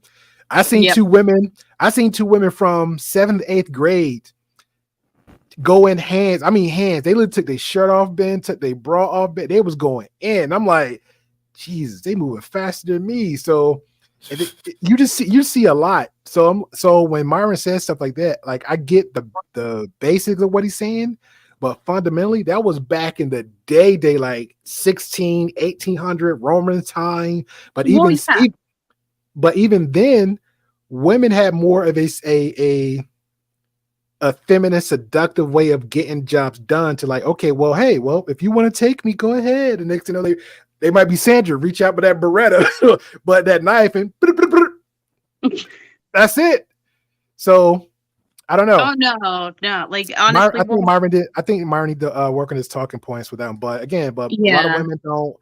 I think the problem with them women on there, like, well, he's very picky. I didn't say very picky, but he picks the select of women on there that's like they're bimbos, they're not really thought provocative. But then he'll say, hey, I had a lawyer, which is fine. He might have like a college grad or one or two, but those type of women is going to be like very submissive with the conversation. Because like I have buddies up here, right? Like if it be a debate or a conversation or a topic and it kind of get intense, they're not going to just take their chance to jump in conversation. They're going to like, okay, well, great, you the host. Like I'm waiting for you to call me up, or I'm just going to be quiet until it's my time to jump in. I've done that. I go on other people's panels. It's very rah, rah, rah, rah, rah, and I'm just sitting there like, and then somebody in private like, Grey Pill, why are you not jumping in? I'm like, bro, I'm not over yelling nobody. I'll just sit here and chill. Yeah. And like, I just don't like, I kind of get tired of the whole home invasion thing too, because, like that debate works and they falling for it. It actually doesn't, because the statistics on home invasion as of 2021 is only 255 for every 100,000 homes. So that comes out to 0.02%. So if you take a look at it from a percentage and the likelihood of it happening to you at 0.02%, it's actually a really terrible argument as opposed to your woman that you want to cook for you 365 days out of the year. All right. Now, see everything you just said right there? We're going to put you in the mindset of the Fresh and Fit podcast, right? You're going to say that. Myra going to say you dumb. You don't know what you're talking about. Walter Week's going to sit there and laugh and that goofy laugh. And then you say, hey, well, we pull the studies. He's going to say down the line, he may or may agree to it, but he's not going to do it. See, I would tell him like, no, that's on like the national criminal website. Like I looked it up. Okay, you don't know what you're talking about. Yeah, that's literally how it's gonna go. You don't know what you're talking about. Maybe you don't know what you're talking about. No. Grey Pill is mansplaining to you right now. Yeah. Oh. Yeah. See, that's how it's gonna go. And in fact, it's actually a format. Their whole format is nothing but man based, and they got the chameleons, the quote unquote hot chicks around them. They're gonna support everything they're saying. And then you may have some women on the panel, which I've seen this too. One woman that actually was a lawyer. She started out as an OnlyFans girl and became a lawyer. So she was giving him all the conversation. Guess what another woman on the panel said? Everybody got quiet because she's the only one actually having debate one-on-one with Myron. Because according to him, he want the challenge. Everybody shut up, let the women go. And then she's like, okay, well, I'll stop talking. You know, if anybody want to add anything. And then all the women was like, well, I don't mind, you know, you go ahead. And then one chick was like, I just want you to shut the F up because you talk too much. That's what she said. Yeah. Said, I just want you to, well, then that's what I would turn around and say. If you really want me to shut up, we can go outside and settle this like two grown women. All right, now Ben, we got to put up the cam. Now we got one now. Another. Let me clip this. Let me clip Sandra. Let me put the camera on her now. Now we're gonna get some more clicks and views off of Sandra. Well, because I mean, if I'm being honest, like I wouldn't take being disrespected. I would be like, little girl, you are way too small and way too tiny to be disrespecting my giant self. See what he just said there. What brother Jumby just said right there is martial arts should be shooting should be supplemented with martial arts because people drop guns. Well, Sandra's defense though, if someone breaks into her place and she locks a shotgun, people go, "Oh hell no," and they will walk. They will run away immediately. Everyone knows that sound, and it's probably the scariest sound you ever want to hear in a dark place. Yep. Because that in my mind, it's like either point blank at my chest or my head or something. You don't even have to. You just shoot into direction, and you're probably gonna get hit. You know, especially if you have like buckshot. It's gonna hurt. It's a scary sound. It's a very scary sound. Yeah, but the point I was making, Sandra, like everything you just said, the direction you're going with it, it won't work out in your favor because it's pretty much a all male platform with a bunch of women that pretty much simp for him, and you got a whole bunch of communities in there. So you'd have to basically challenge him on like the sauce cast or something. You can challenge him with the argument, but just keep it as feminine as possible. The way you steered it a little bit and how I moved it for you, you'd have been instantly deemed as masculine. And that's it. And then you got clickbait and looked at the opposite. And I ain't gonna say and you'll be in the comment section. They will be dogging you out. They don't like chicks in there over there. Hey Inky, shout out to you. The link, I'll put the link for you if you want. This is a pretty much open panel, Inky. We're just hanging out and kicking it. Well, I don't want to break Sandra's heart also, as she was saying, "Hey, who of you has kids?" And we're like, "Oh no," because I'm the epitome of gray pill feeding you the red pill, because I'm the epitome of what everyone doesn't want to know, because I'm the gay Republican firearm owner, non-LGBT group community person. I'm like all of that. And I'm like the worst representation. Anything against their views on that end between that space, Rolo. I just want to saw you. Okay, appreciate you, Inky. Well, when you get some clothes on, when you brush your teeth, you don't have the cam up. You know, it just the invite is open for you. Yeah, when you have those guys on that end, you know, the Rolos of the world, the Fresh and Fist, the Tates and the MLDs, that's pretty much how I'm gonna go. What's their name? Whatever podcast, they just as bad. But I will say this. I will say this. The women that did what they did on their podcast actually were the smartest women over there, because when they all came in together, unified, and left. That's how all the women should have did on Fresh and Fit. But then Just Tree had made a suggestion, which I find very informative, which I think that would have been smart, because it's always that one crazy chick out the group. If they didn't like Myron and Fresh that much, one should have came in, it got heated or argument, flash one time, YouTube, whole platform have been down. If you really hate them that much, I'm just saying, if you really don't like them that much, why are you arguing with them? Why are you even trying? You know what? Because she said one time, she said, if you're there, she's like, y'all know y'all women, y'all was hiding something around the cooch, around the bra. She's like, because they always take everybody's phones. She's like, you just hide one with you. She's like, as soon as he say, oh, you want guys? Like, no. She's like, I'm not going nowhere. You got to make me. As soon as you say that, whip that phone out, put on that live record. Like, you got to call the cops, not your security guard. Call the actual law. When the law get there, hey, let them all know, hey, they selling me drugs. They got dope here. Then they got to look for everything you're saying. They got to investigate. But if they ever touch you, start screaming and yelling on top of your lungs. And she's like, you just have one just flashing. Boop. That's it. Honestly, yeah, that would be a great way to get. Honestly, I'm surprised that they still have a show and the following that they do, because I truly think Myron's gonna end up being single for the rest of his life, because you can't be like a jerk to the person that you're with. Like, no one's going to be with somebody who outright disrespects them all the time. Not unless they're severely, like, mentally ill. I've been down this road about the whole Fresh and Fit thing for like since they was out 2 years. That's why I didn't really even talk about them so much, because a lot of people that when they first came out and they had that What I'm Beef with Albert and Preach, everybody was doing content. Oh, you just type my name up, the real name, all the stuff comes about him, Walter Weeds, Fresh. Everybody know who they are and how they are and who they are and what they're about. Now it just comes to like who you side with. Like if you're a believer of them or you're a fan of them, like you instantly knows. Now it's like the Andrew Tates of the worlds, the Pearly fans, the Rolos and stuff. So that's pretty much how it goes. Just you find stuff on them, expose them, and you got to make a choice. That's pretty much the quote unquote the American political media way now. You know, if you got an issue with people, you just got to, hey, this is wrong. This is what I'm showing you, and see who you find. But for me, I don't see those type of fanboys in real life, because I know media is like a group and clique, you know, but I don't really see those people in real life. A lot of people just like keyboard warriors and stuff like that, because, you know, but at the same time, you do have some real sick people in the world. So just be aware of those type of people. That's all I say for anybody in media out there. Just be careful of who you watch, because even before, people's bulk of their numbers only come from, like I said, the example you just did.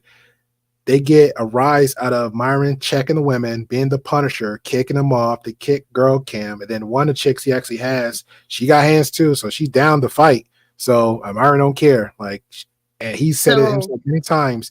Anybody's down with us, I'm down with them. He don't care what you said to do. That's it.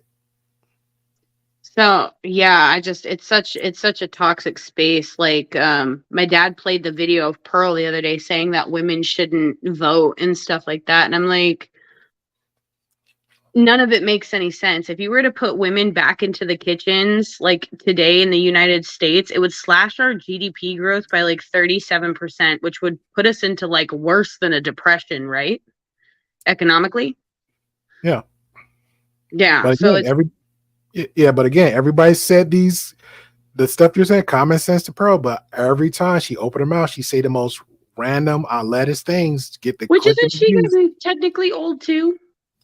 Well, by her rules of the red pill, you got to be 20. You supposed to be. She's 26. She's supposed to be married and pregnant, have a baby now. By her rules. So yeah, I don't know. So about being a gay man that's also a Republican, how do you feel about the Gays Against Groomers group?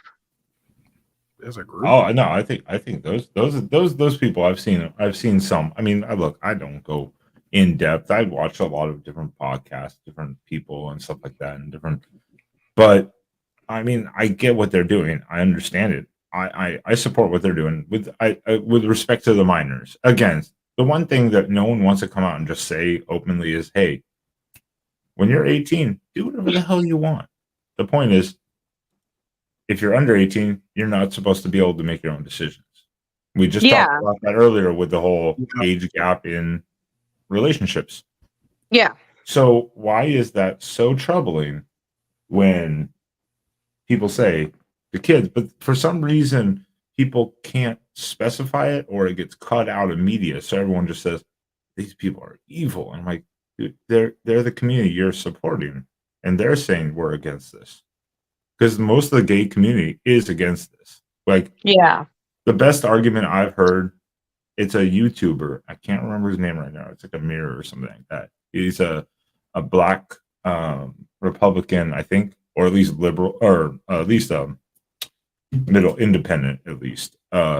And he says the best way to do this would separate LGBT and then all the others. Separate those groups, because you have lesbian, gay, bisexual, and then questioning maybe. Then you have everyone else, because just because you're trans doesn't mean you're straight or you're gay. So you're not even technically part of the core group. Separate the two. Yeah, because gender identity and sexuality have nothing. Yeah, You're it's got nothing to do with each other. And making it confusing as hell. And most people in the gay community don't even partake in these activities, the community activity, whatever. most of us don't want anything to do with it. 'Cause we're like, I learned that and not watching us. I learned that watching Matt Walsh's What Is a Woman, because he was actually asking a lot of gays and gay activists, and they're just like, that's not Yeah, our fight. That's not a fight. We're not even yeah, involved on any of that. yeah, and that's how I am. I'm like, we're not part of that community. Have I gone to a couple prides before? I have, way back when. And when people say it's all about exploitation and sexual nature, I'm like, that's correct. That's what happens. It's a party. That's what happens. People are Yeah. like, no, it doesn't. It's like, no, that's what happens. Like Some on the could do this. final note with that before I turn in, like I don't know if you've seen me before, but I'm actually like covered in tattoos. And so you got to be 18 to get a tattoo. So that's where I'm going to leave it at. 18 to buy cigarettes, 21 to buy alcohol. Mhm. So how can you choose a medical procedure that will alter your life forever? That is, some people believe it's reversible, and I'm like, no, that's the medicine is not tested it long enough that you don't know if it's going to damage your body. Yeah, to me, I say it's irreversible until you have a 20, at least 10 to 15 year study. Yeah, I And was how can you let a 12 or 13-year-old or younger even because I make a think decision? I think it's a gateway to introduce the maps. I know if you know what the maps are, right? It's just another clever way of saying You don't have to say the word. If they don't know, yeah. they don't know. Yeah, and so like yesterday I was even wearing a shirt that said kill your local, you know. So like I think it's being used as like a gateway for almost like for the maps to creep in. Well, it definitely is a gateway into doing something. I mean, it's So is introducing. so is media, but it still comes back to having good home structure foundation with with the parents or your guardians or whoever. And Multi said it best, just like leave kids out of it. But There are insane parents though yeah, Yeah, there that are. also introduce this and want to teach their kid about it. And it's like, I mean, if the parent wants to do it, that's a parent thing. It's the school stuff. Like, it doesn't need to be in school. Learn math, science, correct. reading, writing. But there are insane parents. Yeah, I interviewed a lady by the name of Angela Redding. She's in the content of earlier before. Thanks to the Vix. No, not Vix. I'm sorry. Brett Broccoli. He had directed me to. I don't think his name was Jersey something, but he was actually interviewing Angela Redding, and then turned out she was telling her story about how her kids was actually being taught all the pronouns in their 6th grade class, and she was just walking down the hall for an event one weekend, and like the whole wall was plastered with all the pronouns and promoting all the LGBT and all that stuff. And she's like, what the crap is this? Now mind you, she's part of the community of the school, teacher for like 10 years. Her sister, her husband's like president something there. And she was like, why don't we have a meeting about this first before we just did that? And she said the response of one of her peers was like, oh, you need to get with the times in the program. And she's like, what does that even mean? So she took her kids out, and this is a public school. So she took her kids out, waiting to set them up for private. And then she actually said she talked about it on her end as like a event because they had like a group thing for the school. And somebody reports to police. The sheriff actually contacted the admin of that Facebook group and said, hey, you need to take that down and you need to take her out your group. So the admin actually contacted her personally and told her about it. And she's like, what? So now she's scared because it's like, okay, now the government involved with the sheriff to come after her. So she just freaked out. So now she's not even working at school no more. She was had daughters close to her for that minute, so they get them out to the private schools. Like a whole mess. Now she got a whole lawsuit against them. This literally started like a year ago, so I've always been keeping up with the story. So because of that conversation, I asked her to come over so we can have like a one-on-one about it. And she did a whole breakdown of that, and it was like a little update. So she's everywhere in media can like she can get a hold of media, she's out there like talking about it all the time. I was like, this is crazy. So she's like, they bring all this in public school. So now she just like private school might be the best way to go for people if they can afford it. Well, yeah, Yes. and of course, private school is the whole, because they can dictate what they want to. The unfortunate part is because there's been a bunch of these stories like that, but like kids say skipping. I think this was the last one I heard too. It was actually in Canada, and kids. I think it was a Muslim community in a public school area. They skipped Pride Day at public school. And then they went the next day, and the teacher berated them. I saw that. How hateful they were towards the. And like, So the LGBT, the actual community, is so small still, no matter what. Now they're saying it's expanding. I'm like, because you're brainwashing them into this thought that they can be whatever. Like, if I want to be a unicorn right now, I wanted to swear right there. I was like, it pisses me off, but I mean, if I want to be a unicorn right now, I'm a unicorn. You have to tell me I'm a unicorn now. No, the world doesn't work that way. I'm sorry. Yeah. So if someone just says we don't want to participate, this goes against our religion or what we feel and believe, how is that hateful when you're forcing those beliefs on them? It just contradicts each other. It's just absurd. So that's where, like, if I do ever, like, if I try dating again, because I am very, very newly single, if I try dating again, I think any person that I date, I'm gonna warn them, like, hey, if we end up having kids, I might end up going to jail, because I'm being serious, because no, I get exactly where you're going with this, and I was just like my logic is, okay, as a man, you can protect the kids better anyway out in the real world, so it's like I'm willing to take the hit and go to jail talking to a teacher, if talking peacefully to a teacher, quotes, if I need to, because if you're the man and you're on the outside, you can still physically protect them better. I'll be all right. Just, put some commissary on my books. Well, again, day-to-day life too. That's the good thing. Like me and Sam. Okay, yeah, we're gay. Whatever. He has to, quote unquote. We have the same basic ideology. I'm a little more politically leaning and interested than he is, but we have the same leanings. So is the whole family, minus one of his siblings, who is the opposite. He's the traditional gay. But he has to deal with the stuff basically at his type of work every day, and so he has to like walk a fine line a lot of times and just kind of go along with it, because he's like, otherwise he literally will be metaphorically castrated, basically for it, going against the narrative, and it's ridiculous. And I do want to point out, I think there's a difference between a gay man versus a man that just happens to be gay, because I think men that just happen to be gay, that's just a piece of their life. That's not all of who they are. Whereas I kind of feel like the gay man, they make their entire life about them being gay. So it's definitely a different, like you're more of a man that just happens to be gay. Like you like guns, you are into politics, you were in the military. Like that's just one piece of your life, but it's not all of your life. The only people you hear about that are the gay men are the loudest.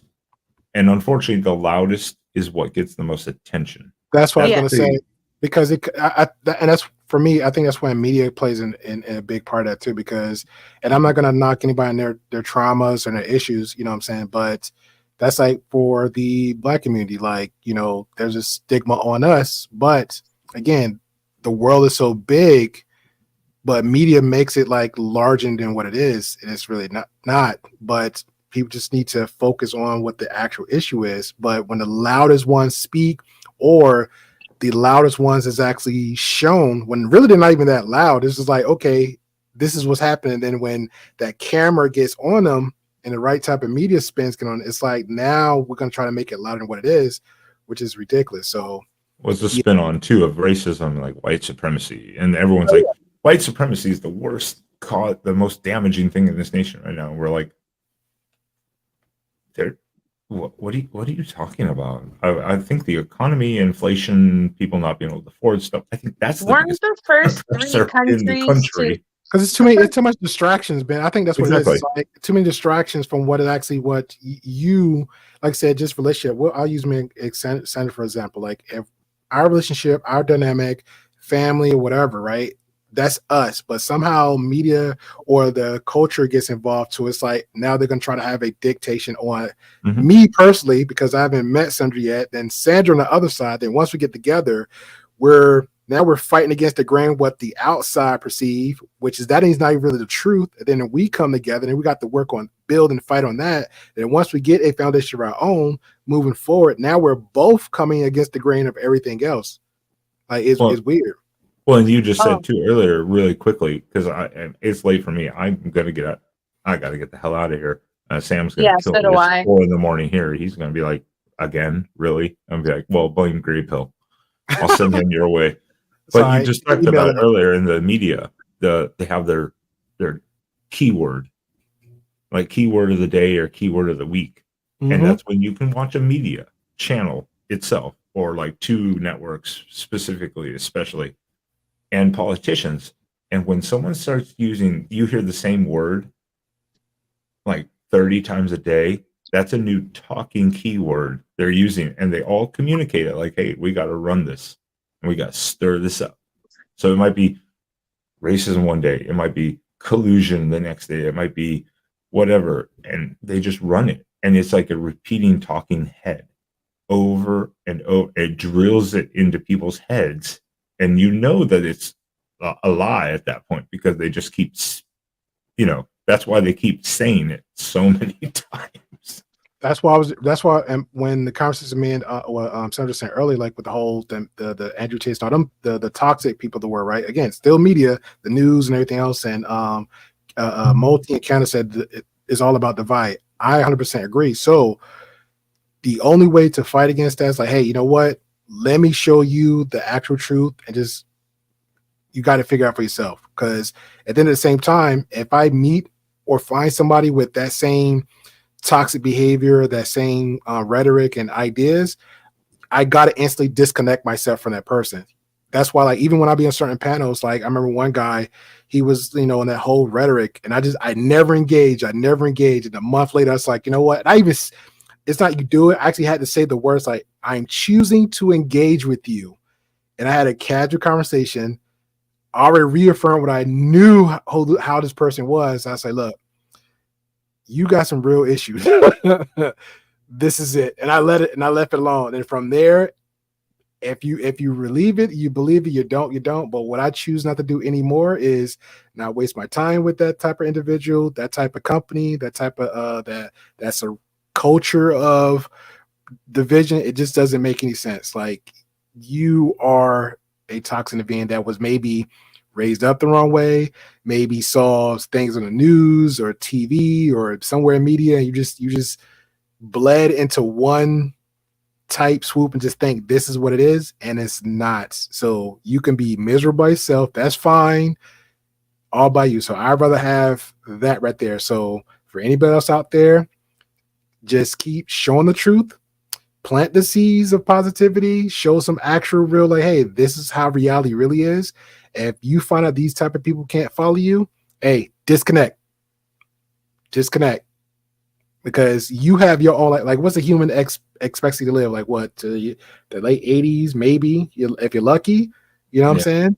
So you probably on this earth like another 40 years if I'm lucky, knock on wood. But until then, what I'm not going to do, I'm not going to waste my time, waste my energy, stressed out, aggravated, screaming, hooping, hollering every time about the same vultures all the time, because it's crazy.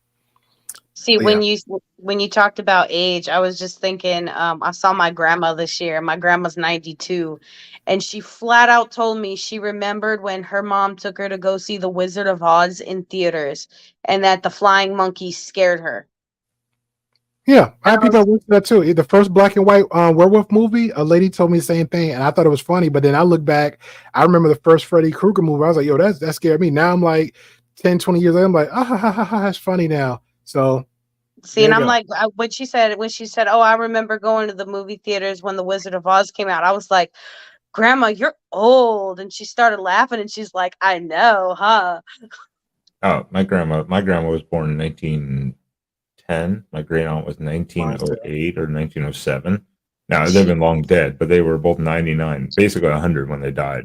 Like a month my too grandmother was in short. her 80s. My grandma was in the 80s. My great grandma on my dad's side was late 90s.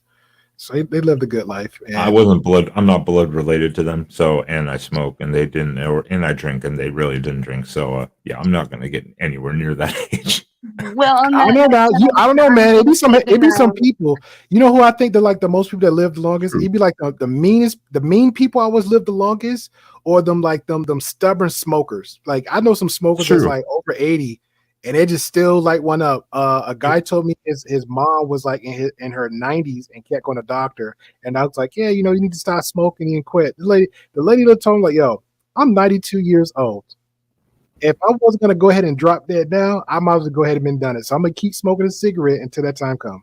That's true. I mean, and I don't want to use this as like some scientific fact. A lot of people I know who have quit smoking after like say 10, 20 years, they quit smoking, like 2 years later they get cancer. Yeah. It's like the smoking also keeps it away to a degree. Because it's like during COVID, they even put out a report that smokers were less likely to get sick from it because the lungs were already like whatever. it's like getting a whole new like the engine's already messed up, but it can still run because you're still getting it. Then you try to clean it. It's like the clean and the dirty somehow just like it clunks up and rusts up the gears. Yeah, it's like, what? It's going. I mean, that's not science. We are not medical professionals. I do not claim to be one. I have a psychology degree, but that's not a medical degree. No, so I'm just going. Yeah, strictly anecdotally. So this is what I see. I've seen a lot of mean people be living the longest they live, and I'm like, yo, you just been mean all your life, and them the ones live the longest. I seen the stubborn smokers, them the ones be like living, even tobacco dippers. I'm like, bro, some of the heaviest drug users.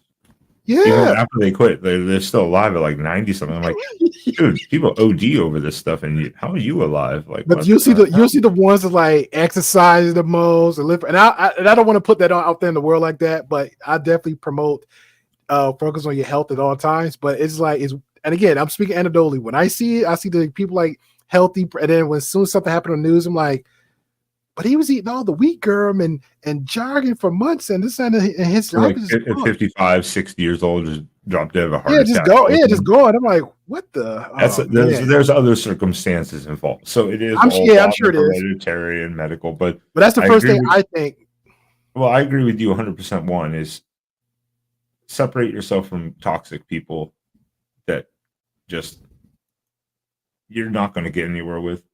I think It's good to have conversations and disagreements and debates with, but if they don't want to have that type of discussion with you and they just want to bash you like relentlessly, you're not going to change their mind.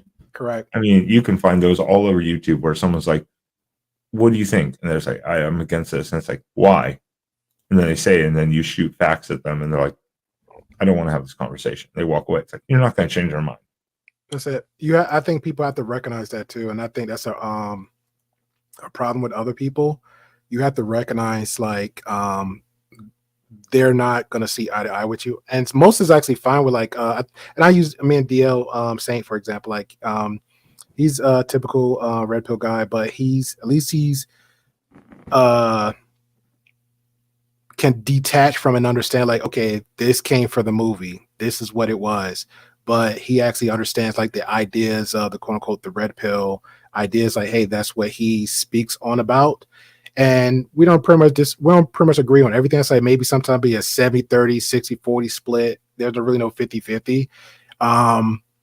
But me and him is mostly welcome for the conversation all the time. I don't think he's a toxic person. I think it sucks that the life that he lived was a positive and good one, but some of the ideas he speak on, and if you mentioned that word, and then some people like, well, I am too. So it's like, okay, now you literally associate it with that because of who you are. You know what I'm saying? So I think those people that speak in those ideas, but like, look, yeah, I am, but you're coming at it the wrong way. This is not what it is. You know what I'm saying? Because like me personally, I've seen so much of those ideas. Soon as some people say a certain talking points or triggering words, I instantly know like, yo, you are this type of pill or you're this type of ideal. And it's like, and it's weird. Even down when just recently I was watching Angela's Night stream, and it was a guy that everybody didn't like her. Everybody had so much crap to say about it, but then they'll slowly pop up on her panel, slowly pop up on her chat, and then but be on the panel there was respect for the conversation, but the talking points were still the same. On her end, it's like, look, she's generally looking for genuine, authentic conversations, but she sees and understands like, hey, they're still going to be in the same. But her community is building to the point like, hey, if one person may be saying the wrong thing and they're using like a data or a stat or statistic, whatever, but then the other community like it's not argumentative. They're like, no, that's incorrect. Here's some data on this one. Like, well, can you provide your resources? Okay, cool. Here's mine. Well, that looked like it came from a news article, but here's the actual thing.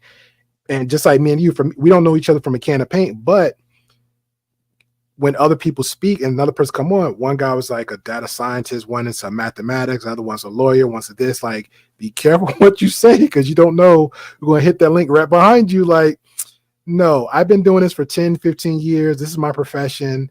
You're just Googling stuff to pull it up. I actually do this for a living. Like, I'm an analyst. I'm telling you, this is not it. Well, okay, you want to double down on it? That's fine, but I'm letting you know, here's all the information, look at it, and go with it. Yeah, and again, they're in an argument and debate situation. Some people can make valid points in their belief of what they think is right, wrong, or whatever. And you can still agree with them and go, that's not a bad idea. But if you're going to go fact-based, we'll back it up. And some of the dumbest ones I've ever seen, which is, no statistic is perfect. Yeah. No statistic is perfect. But if you pull up Wikipedia for your statistic to go against like the CDC or the DOJ or whatever, I'm like, yeah, you've got no backing. Wikipedia. That's not exactly where you want to pull up your statistics. Yeah, I was doing one stream and somebody was asking about like comparing, I guess something to something. It's like, yeah, well, where's the such and such as other worlds? I guess the Elon Musk or something like that, right? So I was looking, I said, no problem, I got you. So I gave like 3 bullet points and comparisons to the opposite of Elon Musk. I was like, well, here's 3 women like this, and boom, I sent them. I was like, you can look it up, the source if you want to, and I named them all, and I actually gave the link for like, hey, go ahead with it. Now, if you want to dispute that, that's fine, but as long as you know that there's the information there for you. And I even took one out, and I was like, hey, throw Oprah Winfrey in there just because she's self-made millionaire. There you go. So, but I think that's what it all comes down to. Everybody got to learn how to have the conversation, agree, disagree. I don't, like me personally here, just for this platform, I don't mind like some certain engagements. Ruby, just for example, Ruby and Ashley had some engagement back and forth. That's fine. They was actually adult enough, like, oh well, we can come down our own, or I'll maybe let it happen for like 2 minutes for the engagement of the show, and then go from there. But I understand, like, on a lot of people that support the channel, they came at like in the chat was like, oh, this is a bad person. Like, hey, be nice. It's the platform, so it is. I mean, give them a chance to like settle it. Now, if they start going off, then it's like chat free for all, whatever. I'm like, yeah, give them a chance. Yeah, I'm firm as freedom of speech on the chat, but I'm like, hey, as long as we're not just like this person's, calling like just boldly out their names and stuff. Like, I don't care. Voice your opinions. Everybody gonna have their opinions about who they thought. They might have their favorite or lost. Like Wes is one. I'm not gonna say they dislike him, but some might make comments like, "Oh, I think Wes made a comment to something per topic. Wes is a simp," or something else happened like, "Oh, Wes just be something else," but it wasn't nothing toxic. But it was like they just gave an opinion of Wes because of something he responded to other question or per topic. And I'm like, okay, then the next week it'll be another topic, and they're like, yeah, Wes is cool. Wes is cool. And at the same time too, I mean, that person's probably maybe can expect it. Like, hey, we could be right here right now in the chat, and people would be like, Ben sucks. He's a drunk. Ben's a gay man in the more derogatory term, whatever. Yeah. I'd be like this. I care less what you think. Yeah. It's also the internet. It's kind of like, so Yeah. people get butthurt or insensitive about commentary, like some people do. You see these, TikTokers, Instagram people that all of a sudden they're like, "Why is the chat attacking me?" It's like, well, you put yourself on the internet to get attacked. It's the internet. What do you think you're going to do? You're putting yourself out in front of potentially hundreds of millions of people. You're going to get attacked. Potentially, especially especially if you're stupid. Yeah, that's when it get worse. That's when it get worse. Then you just ostracize yourself into a whole nother world of clip-based clips. Let me take this over to another side of multiple spaces of slash YouTube and Instagram and TikTok. And now your example of what you claim you not, but you put yourself out there in a poor fashion. Yeah, that's why I try not to make especially not this stream, but like if I'm on Travel Fool stream, I try not to make certain hand gestures because I'm like, someone's gonna clip that one day and make a meme out of it, and I'm gonna be like, oh yeah, that's what I said. I rather I have two thoughts. When I was coming up, same way, like the presidency, right? Like, okay, hey, there you go. And then I was like, I'm thinking to myself, like, okay, I'm still gonna be more comfortable being me, but how I present myself, because I might do a gesture, and I know people coming up. There's people like, I gotta clip that and then make a little video meme. But if I'm like my homeboy, he's like Do Better Podcast, so he's like his goal's 100K, but he get the great numbers. He's at 50. He should be at 60K now. Great audience, great community on this end. But I'm like, okay, if I get that numbers, I just don't care at that point. Like, hey, love me, hate me, it is what it is. I'm already there with the love me, hate me, but I'm at least come back more presentable, what I'm saying, for the platform and who's supporting the channel. No, 100%. Yeah, and Canada said it best. You can't satisfy 100% of people. Exactly, you can't. That's why you have to build your own community. Like I love and support Vic BC all the time. Like even I think of like a secret comfort zone for me. So like some people I send them a link like, hey, if you want to go there, just tell them Grey Pill sent you, and they'll know like we're cool, so you're cool. But I only promote them when the like currently now. When I interviewed them, that's it. I'll talk about them in general, like, hey, the Canadian space. That's pretty much it. And selective people too. I had one where, and maybe this is pretty much a side point where like somebody I seen him on a panel, but he never wasn't a real supporter. And I was like, oh well, just threw his link. I was like, hey, don't do that.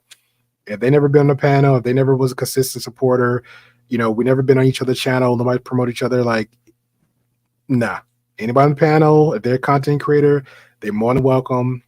Promote, put their links out there, but just not no rando. Oh well, we're YouTube family. No, everybody's not YouTube family. Don't do that. Don't do that. Just because you got a channel, that doesn't mean YouTube family. Don't do that. I move a little bit differently because I don't know what that person's channel about. I never seen it. I see the person on the panel, but I don't know what that person's channel's about.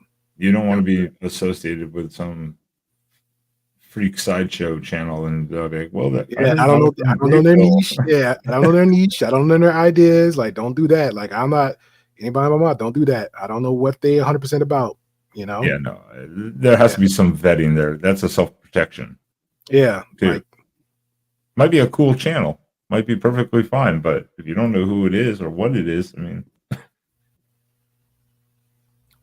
Ink, you change your name, Pinky and Pinky and Pinups. Okay. With that photo, that Pinky and Pinups. I mean, she's rebranding, so she's working on that. Canadian says, yeah, Canadian can't. I don't play, man. When I came here, I said, hey, 1,000 and get that monetization, and I'll be promoting. I got 3 emails of people for I said, but as far as like brand deals, if you want to say, one was, I guess they saw like the anime and DVDs and stuff. So it was like, I got an email from for like a gamer stuff. And I was like, okay, cool. Even though I have my own goals, like, look, I want Stella. I want to promote Stella. I want that Stella brand, you know, versus what I see other people's talking about the Blue Chew. I seen those deals and commercials. I seen other people do the what's another one? The TH Hanley and stuff like that. So I seen those around almost each. I'm like, that's fine. I'm never gonna say no to those, but I'm like, I'm reaching a little bit higher. So yeah, definitely Canada. No, I don't have time to play games over here. Pinky says, yes, I did. I had to wait. I don't know if they changed it. I know Vic said 14 days, but I could have sworn it was 7 days though. So you let me know, because that's like they give you an option. Like you can either change the name and then, but the original Tatted Ink should be at the whatever. So there's like two options: either the regular sub name, then there's the part. So, but if you want to change both of them completely, they gave you the option. But if you change the first one, last time I checked, it was saying 7 days. Then you could change it. Then after the 7 days, if you do it again, it said 14. So unless they updated something I wasn't aware of, because I know Vix and I'm to be reading up on it. Because I just saw like they just did something cool like the super chat. So if you ever send a super chat for the first time, it actually will say like the dollar amount, then it show you like, hey, your first time send a super chat. So I thought that was pretty cool. But YouTube be promoting hard, boy. They're like, yo, we want y'all getting them super chats in, and everybody's like, no, hit that Cash App, hit that Venmo. Well, I mean, and I get it too, because of course, yeah, YouTube takes. Yeah, and they saturate it. That's part. They saturate a lot. Canada. That's probably why they making people. They dumb it down to subscriber mode, the availability. So if you got like 500 and a certain amount of views, you don't get full monetization, but you get a sub part of it. Because I noticed that too. So that's the thing. Mine was the same as like yours. It was the 4,000 watch hours plus 1,000 sub within a year frame. Now it's 500 subs and probably 2,000. I'm guessing 2,000 watch hours. They cut it all in half or whatever. Yeah.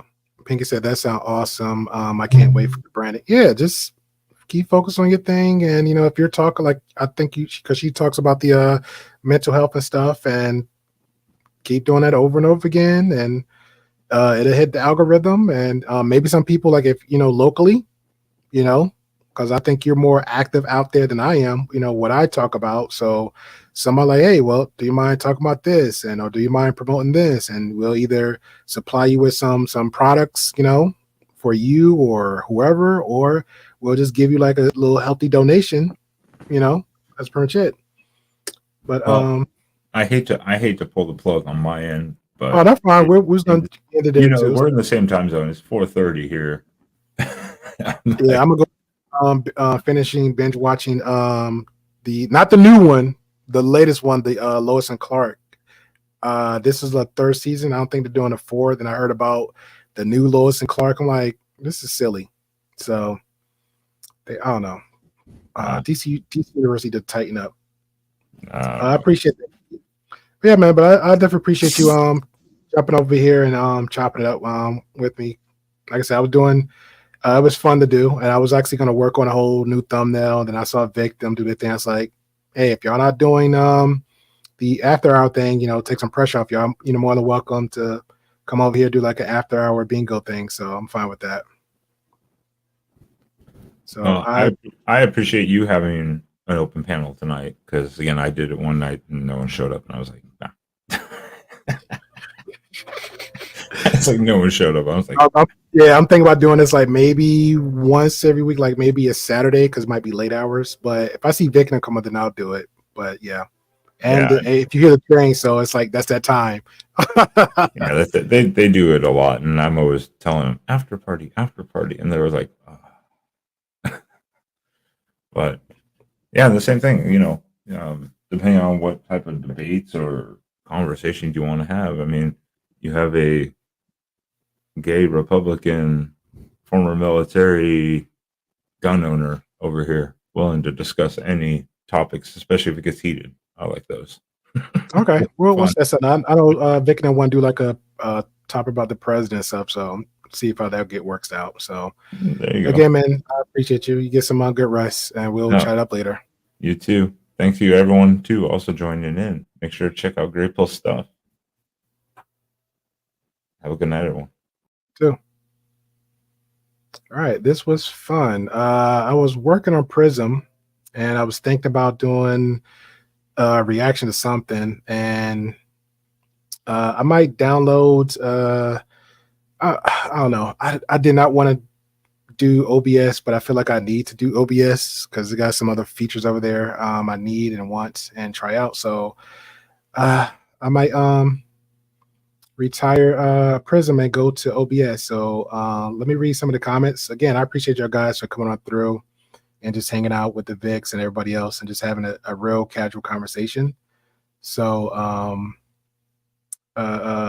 Lisa, the Alabama chick, shout out to her. She says you must have thick skin. That's for sure. I agree. Yeah, you do.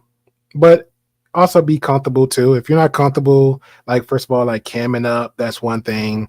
Or be careful with the panels you go on. If anything, I say just watch from the clouds, or if you want to be in a chat, see how the chat interacts with each other, see how the panelists be. You know, if it's not your comfort zone, I wouldn't suggest nobody to hit the link and come on, you know.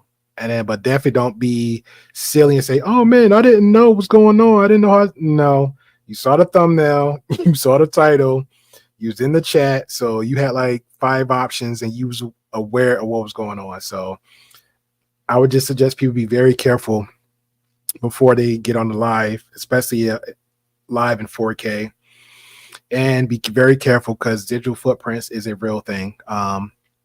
It's a real thing. So you don't want nothing traced back to you. You don't want to give out too much information about yourself. That's pretty much why I love Don GQ, you know, because people ask him directly, like, hey, where you from? And he's like, from the future. That literally would be his answer. That I think that could be my answer too. Usually people are like, how old are you? I'm like, I'm legal. So that's gonna be my thing with us. I gotta be my answer too, Don. When somebody's, hey, where are you at? The future. So Canada says you can't certify 100% of people. Hug and kisses to Inky / and pinups. So I hope she learned her lesson now. So I don't even worry about the name Inky thus far. Just worry about the banners, your thumbnails, or just the niche that you're focusing on, which you already know your niche. You know, just whatever your topic is going to be about. Just have all your talking points together, your bullet points, and have those conversations. And the fact that you said you easily can kind of get distracted if somebody else come on, just try to start up the comments that's related to the topic, and then you can always come back to it. There's a little message right there on the right once you start up, and you come back to it and address it, and you know, try to do like little short conversations, like maybe an hour. And then if you want it a little bit longer, you build from there. And B's pretty cool. I like him as like, I guess, a little side wing for you when y'all have the conversation. So I think he'll kind of keep you on track a little bit. Even if he make jokes, you know, just say, I need you to do this because I am this way. So he'll kind of help you build up on your strength a little bit. Yes, YouTube always keep changing rules.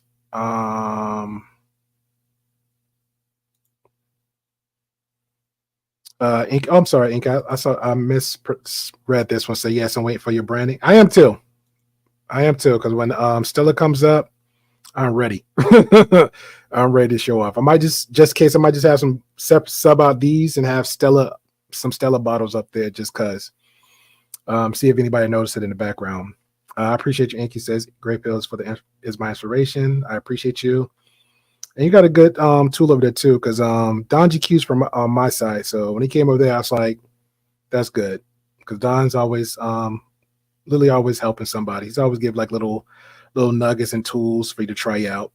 I even love the conversation he had with you. Like he didn't really get into it when you was like, hey, I love restream. How about this? He didn't say anything. I'm like, yes, Don, let her figure it out. Let her figure it out. Can't tell everybody everything. Got to do the homework. I think yeah, Canada. We was talking about earlier about these the new requirements for YouTube is 500 subs, 3,000 watch hours, or the 1 million views on a short. Yep. I appreciate that, D and BC. Respect, love you, Massacre. I appreciate that, man. That's pretty much what we hear on the Great Pill Podcast. Everything is not black and white. There's always gray in the middle. And we love hearing everybody's perspective. So you can agree to disagree. All the guests that's be on the panel, all their messages, is for the viewers on the replay and the live to take something from it and move on. Like there is no good guy or bad guy here. Even though low key, I think most people might think Ashley's the bad guy, but she's a family of the Grey Pill Podcast. Inky says, no, for real. If it wasn't for your show, I may not have went back to focus on what I really came here to do and the way I wanted to look for my platforms. So thank you.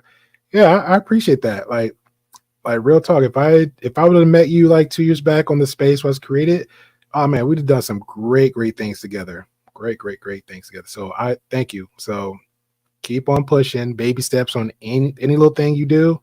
Baby steps, don't overthink it, and you will get there like everybody else. Nobody's perfect. Everybody that was the 60K subscribers, 100K, the millions, even them, I hear them guys all the time say, hey, sometimes they make a lot of silly mistakes. They still learning something new. So that's how it is. Shout out to you, Lisa, again. My Alabama sister from another out there. So I appreciate you. Who else we got?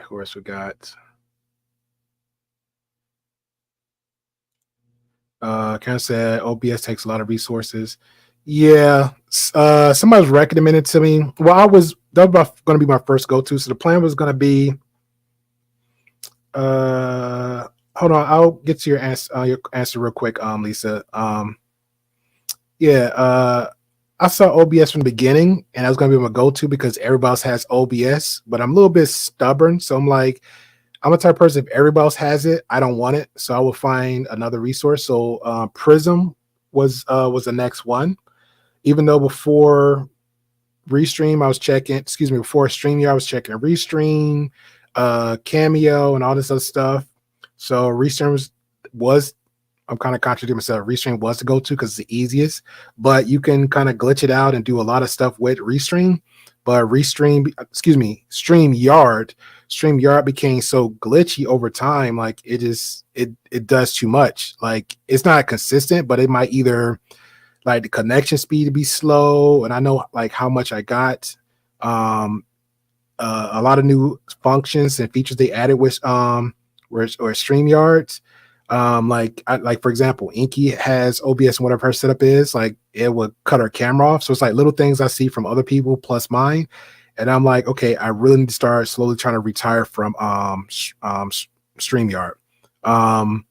So I've been looking into Prism. I've been running Prism for like 3 months before. So I did like maybe like 3 contents on Prism. So it's like pretty cool, like to learn the setup. But I'm trying to remember the other guy on VIX. He's a trucker. So one time behind the scenes, he kind of helped me out to make sure like the computer is smooth. My RAM, is everything up to date? Do I need to like get rid of some programs to help make the Prism compatible to my PC? Because I actually has like a gaming laptop. So see if that helped out a little bit more smoother. I even tested it out where I use Video Ninja to add guests on for Prism, which actually looked kind of cool. So that's another option. But I figure if I'm going to do that, because I actually was pulling down a lot of the bandwidth. So in the future, I'm like, well, let me just save up and I'll just go ahead and get a better. I think it's Gary. Yeah, it was Gary. I haven't seen him in a minute. I got his email and his phone number because I know he said when it get warmer, he was going to like start working a little bit more. So I think that's what it is. Then he popped up on Vixnem or Lead Guitar. He said he just been busy with work. So I didn't really want to bother him. So I just went ahead and started slowly doing the homework on how to. But yeah, so I figured I'll just save up the money, get a better PC. Like 2 guys I know, invest in it. Like I think put it like a good decent 2,500 or 3K into the new PC with monitors and all that good stuff. Then I'll go back to OBS and all the functions because it'll be better then, a little bit more smoother. Okay. Inky said I love him too. He's a cool cat. Yeah, he's very cool. Gray Pill, that is the Gray Pill with the Grey. That is poking fun at everybody else, a little bit different with the spelling. The Gray Pill, how long have you had your channel? This channel I had realistically, I think 5 years, because originally this channel was a fitness channel where I have if you scroll all the way down, you'll see one video of me doing a workout and showing my back workout. But I have multiple videos of me working out at the gym, working out with clients and stuff like that. But for a few years when the pandemic hit, I was thinking about doing podcasting, not really podcasts, but just doing like regular videos and stuff. So I really didn't want to do like live podcasts, just end up doing, I want to just do like record the video, edit it, and just upload it, and boom, I'm done. So I took like time out to try to learn YouTube and learn this side of it. And then, and somehow I got stuck with live, but the good thing about the live, I was networking, and because of networking, I met, like Vic, Inky, other panelists that be on every Tuesday, like Ruby, Wes. So I feel like very blessed to meet y'all guys and other people like that. So I take that as a blessing. Versus if I just did uploads, I wouldn't know anybody or get to know anybody. I just like give my own perspective from the opposite outside looking in, which a lot of people does. So I'm good for that, and actually have me learn a little bit more of the inside of how people think and move. So that actually gave me a little bit more, I guess, more of a second or third thought how to do the content, be very mindful what type of content that I give out. Because a lot of people I see that does content, they don't really they go to one direction with it. It's like, okay, that's what it is, which is, I'm not that type of person. I'm very like, hey, if I hear an absolute, I get triggered by it. So it's like, no, that's not everybody. That's not how everybody is. So that's just me. Yeah, but originally I think this was like, channel was like 5 years old, all fitness videos, running treadmill, working out with friends or clients, helping them out, or just working on my own, or just like giving like a motivational speech every other day. And then I took a year or two to figure out about this channel, put all my videos on private except for that one, and then just started doing that content. But I have a gaming channel that's been around 10 years. And that's pretty much just for me, just shooting the poop and hanging out. But if that one goes up the way I wanted to, then I'll just try to keep this channel just for group conversations, because I learned that a lot of people actually like conversations, especially all the spaces I've seen. All the spaces that I've seen was either rude, disrespectful, toxic, or just not relatable to what a lot of people in the chat or panels had for they wanted. So they always say, hey, well, nobody actually have general conversations, nobody actually have is nice, no one's polite, this person is mean, that person is mean. And I just go ahead, just either self-promote or somebody already promote for me, like Vic and them, because they know how I am. And then they'll come over here, see for themselves, like, okay, cool, I can rock with the Grey Pill podcast. So I'm definitely going to always keep it as a group conversation on this end, even if I don't do regular lives, or if I never do hangouts. It might just going to always be one group conversation, working on a second group conversation, then it might be just a regular hangout. So I might just do that consistently. But like I told Ben earlier, I do have a bias against like certain influencers out there that's spewing a lot of negative views and a lot of narrative out there. So I will definitely keep until I maybe get tired of them, but I definitely will always speak against them all the time. Shout out to Andrew Tate, Pearly, Roland, all them other guys. So I will always speak against them because I think they're a bad influence on media and a lot of hypocrites. Inky said that is the issue I had with my StreamYard. Yeah, it's a lot of glitchy stuff that's going on with StreamYard. It's weird. So either slow you down, even down if I pull up the chat, like it will just on my end look like it fades, but then it'll come for y'all. Or if I play like one of the videos here, and I just give an example because I'm being silly. Where is it? Where is it? Where is it? Where is it? He fights for us. Yeah, if I play that out the blue, it'll look like it's in lag mode for me, but in real time, y'all guys are seeing it. Even I have like my phone or something propped up for me. All that is showing in real time, but on my end behind StreamYard, excuse me, it'll show something different. So that's weird. I guess you're talking about Gary said Gary, he is streaming on Twitch lately. Okay.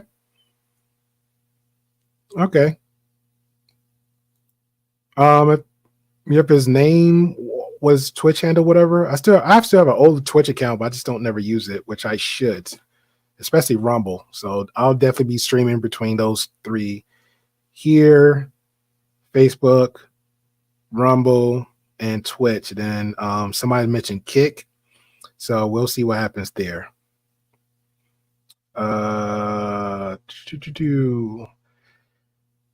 Excuse me. Kenneth said it's hard to have intelligent conversation with you. Yeah. Just a general conversation. I'm down for that. Like, I'm really not the smartest person apple on the tree. Like, I like if I find some people, like say Ben was up here, Traveling Fools, another one, Ruby, man, boom. Robbery Privilege is another one. Like, she just got a wealth of information, but she's a little bit headstrong with her if she thinks she's right, she's like a dog with a bone. She's gonna stay on it all the time. Night, DNVC, appreciate you. All right, might do something in the morning when I wake up. But yeah, definitely. There's a lot of people with great information. So if I don't have it, I'll just make sure I reach out to people, bring them on here.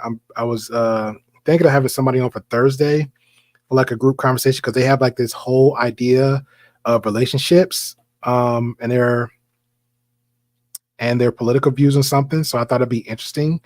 I'm gonna email them probably when I go off here, see if they're interested for that conversation. Yeah.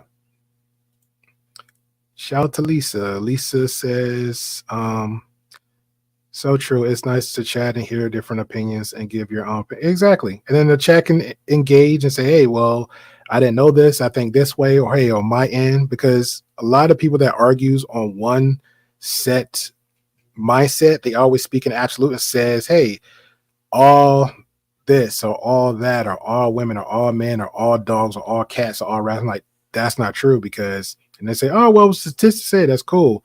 Maybe the data might say 70-30, 80-20, that's cool, but understand everybody, like, again, Lisa, you mentioned Huntsville. You know, Huntsville's a whole different animal versus Dothan, Alabama.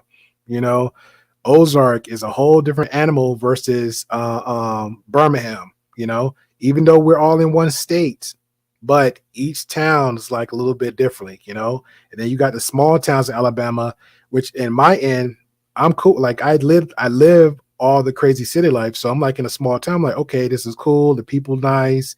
Everybody's a little bit more civil, a little bit more helpful, you know, stuff like that. There's not no real drama for me. But then if I come across the city, the locals in the small town, not all of them, but majority of them are always complaining about the town they live in. I'm like, yo, you lived here all your life. You got your grandmother, your uncle, whatever, but you're like, oh, I don't like this town. I got to get out. I'm like, okay, well, save up your money, get out. I've done it.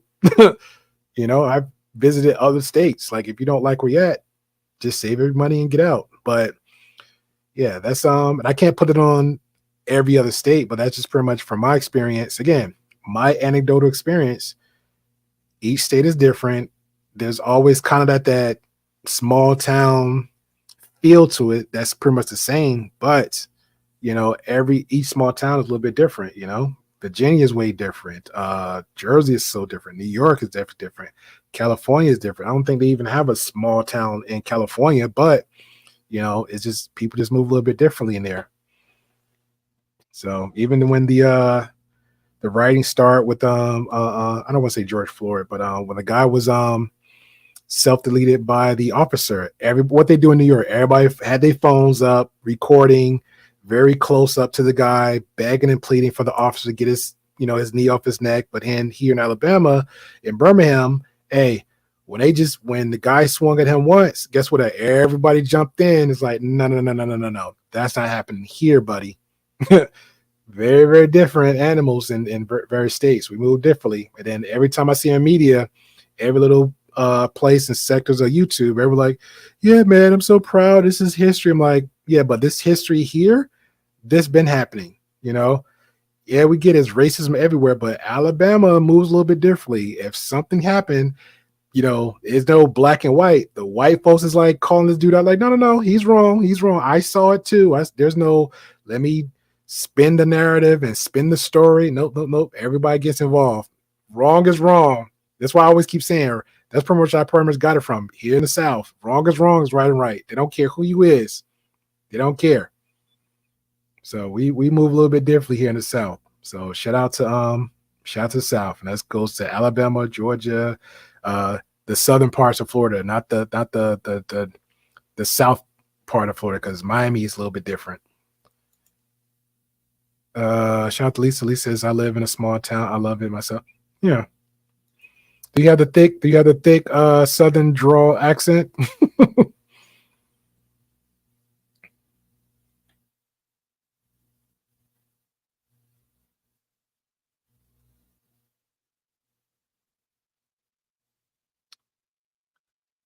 I might do a topic I'm thinking off the top of my head, like 8 p.m. Like I said, it's 2 topics I'm thinking about. 8 p.m. Talk about like nice guys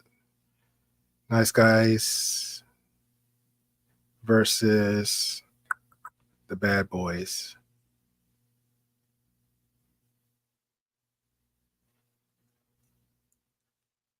Yep.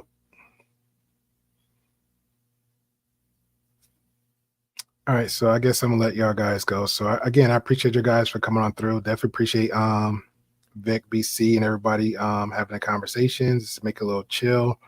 So may do something later in the morning. If not, it will be might schedule something for that later on, because today is officially Thursday. Yep. All right, so appreciate you, D, Lisa, Inky, everybody's chiming on through. Canada.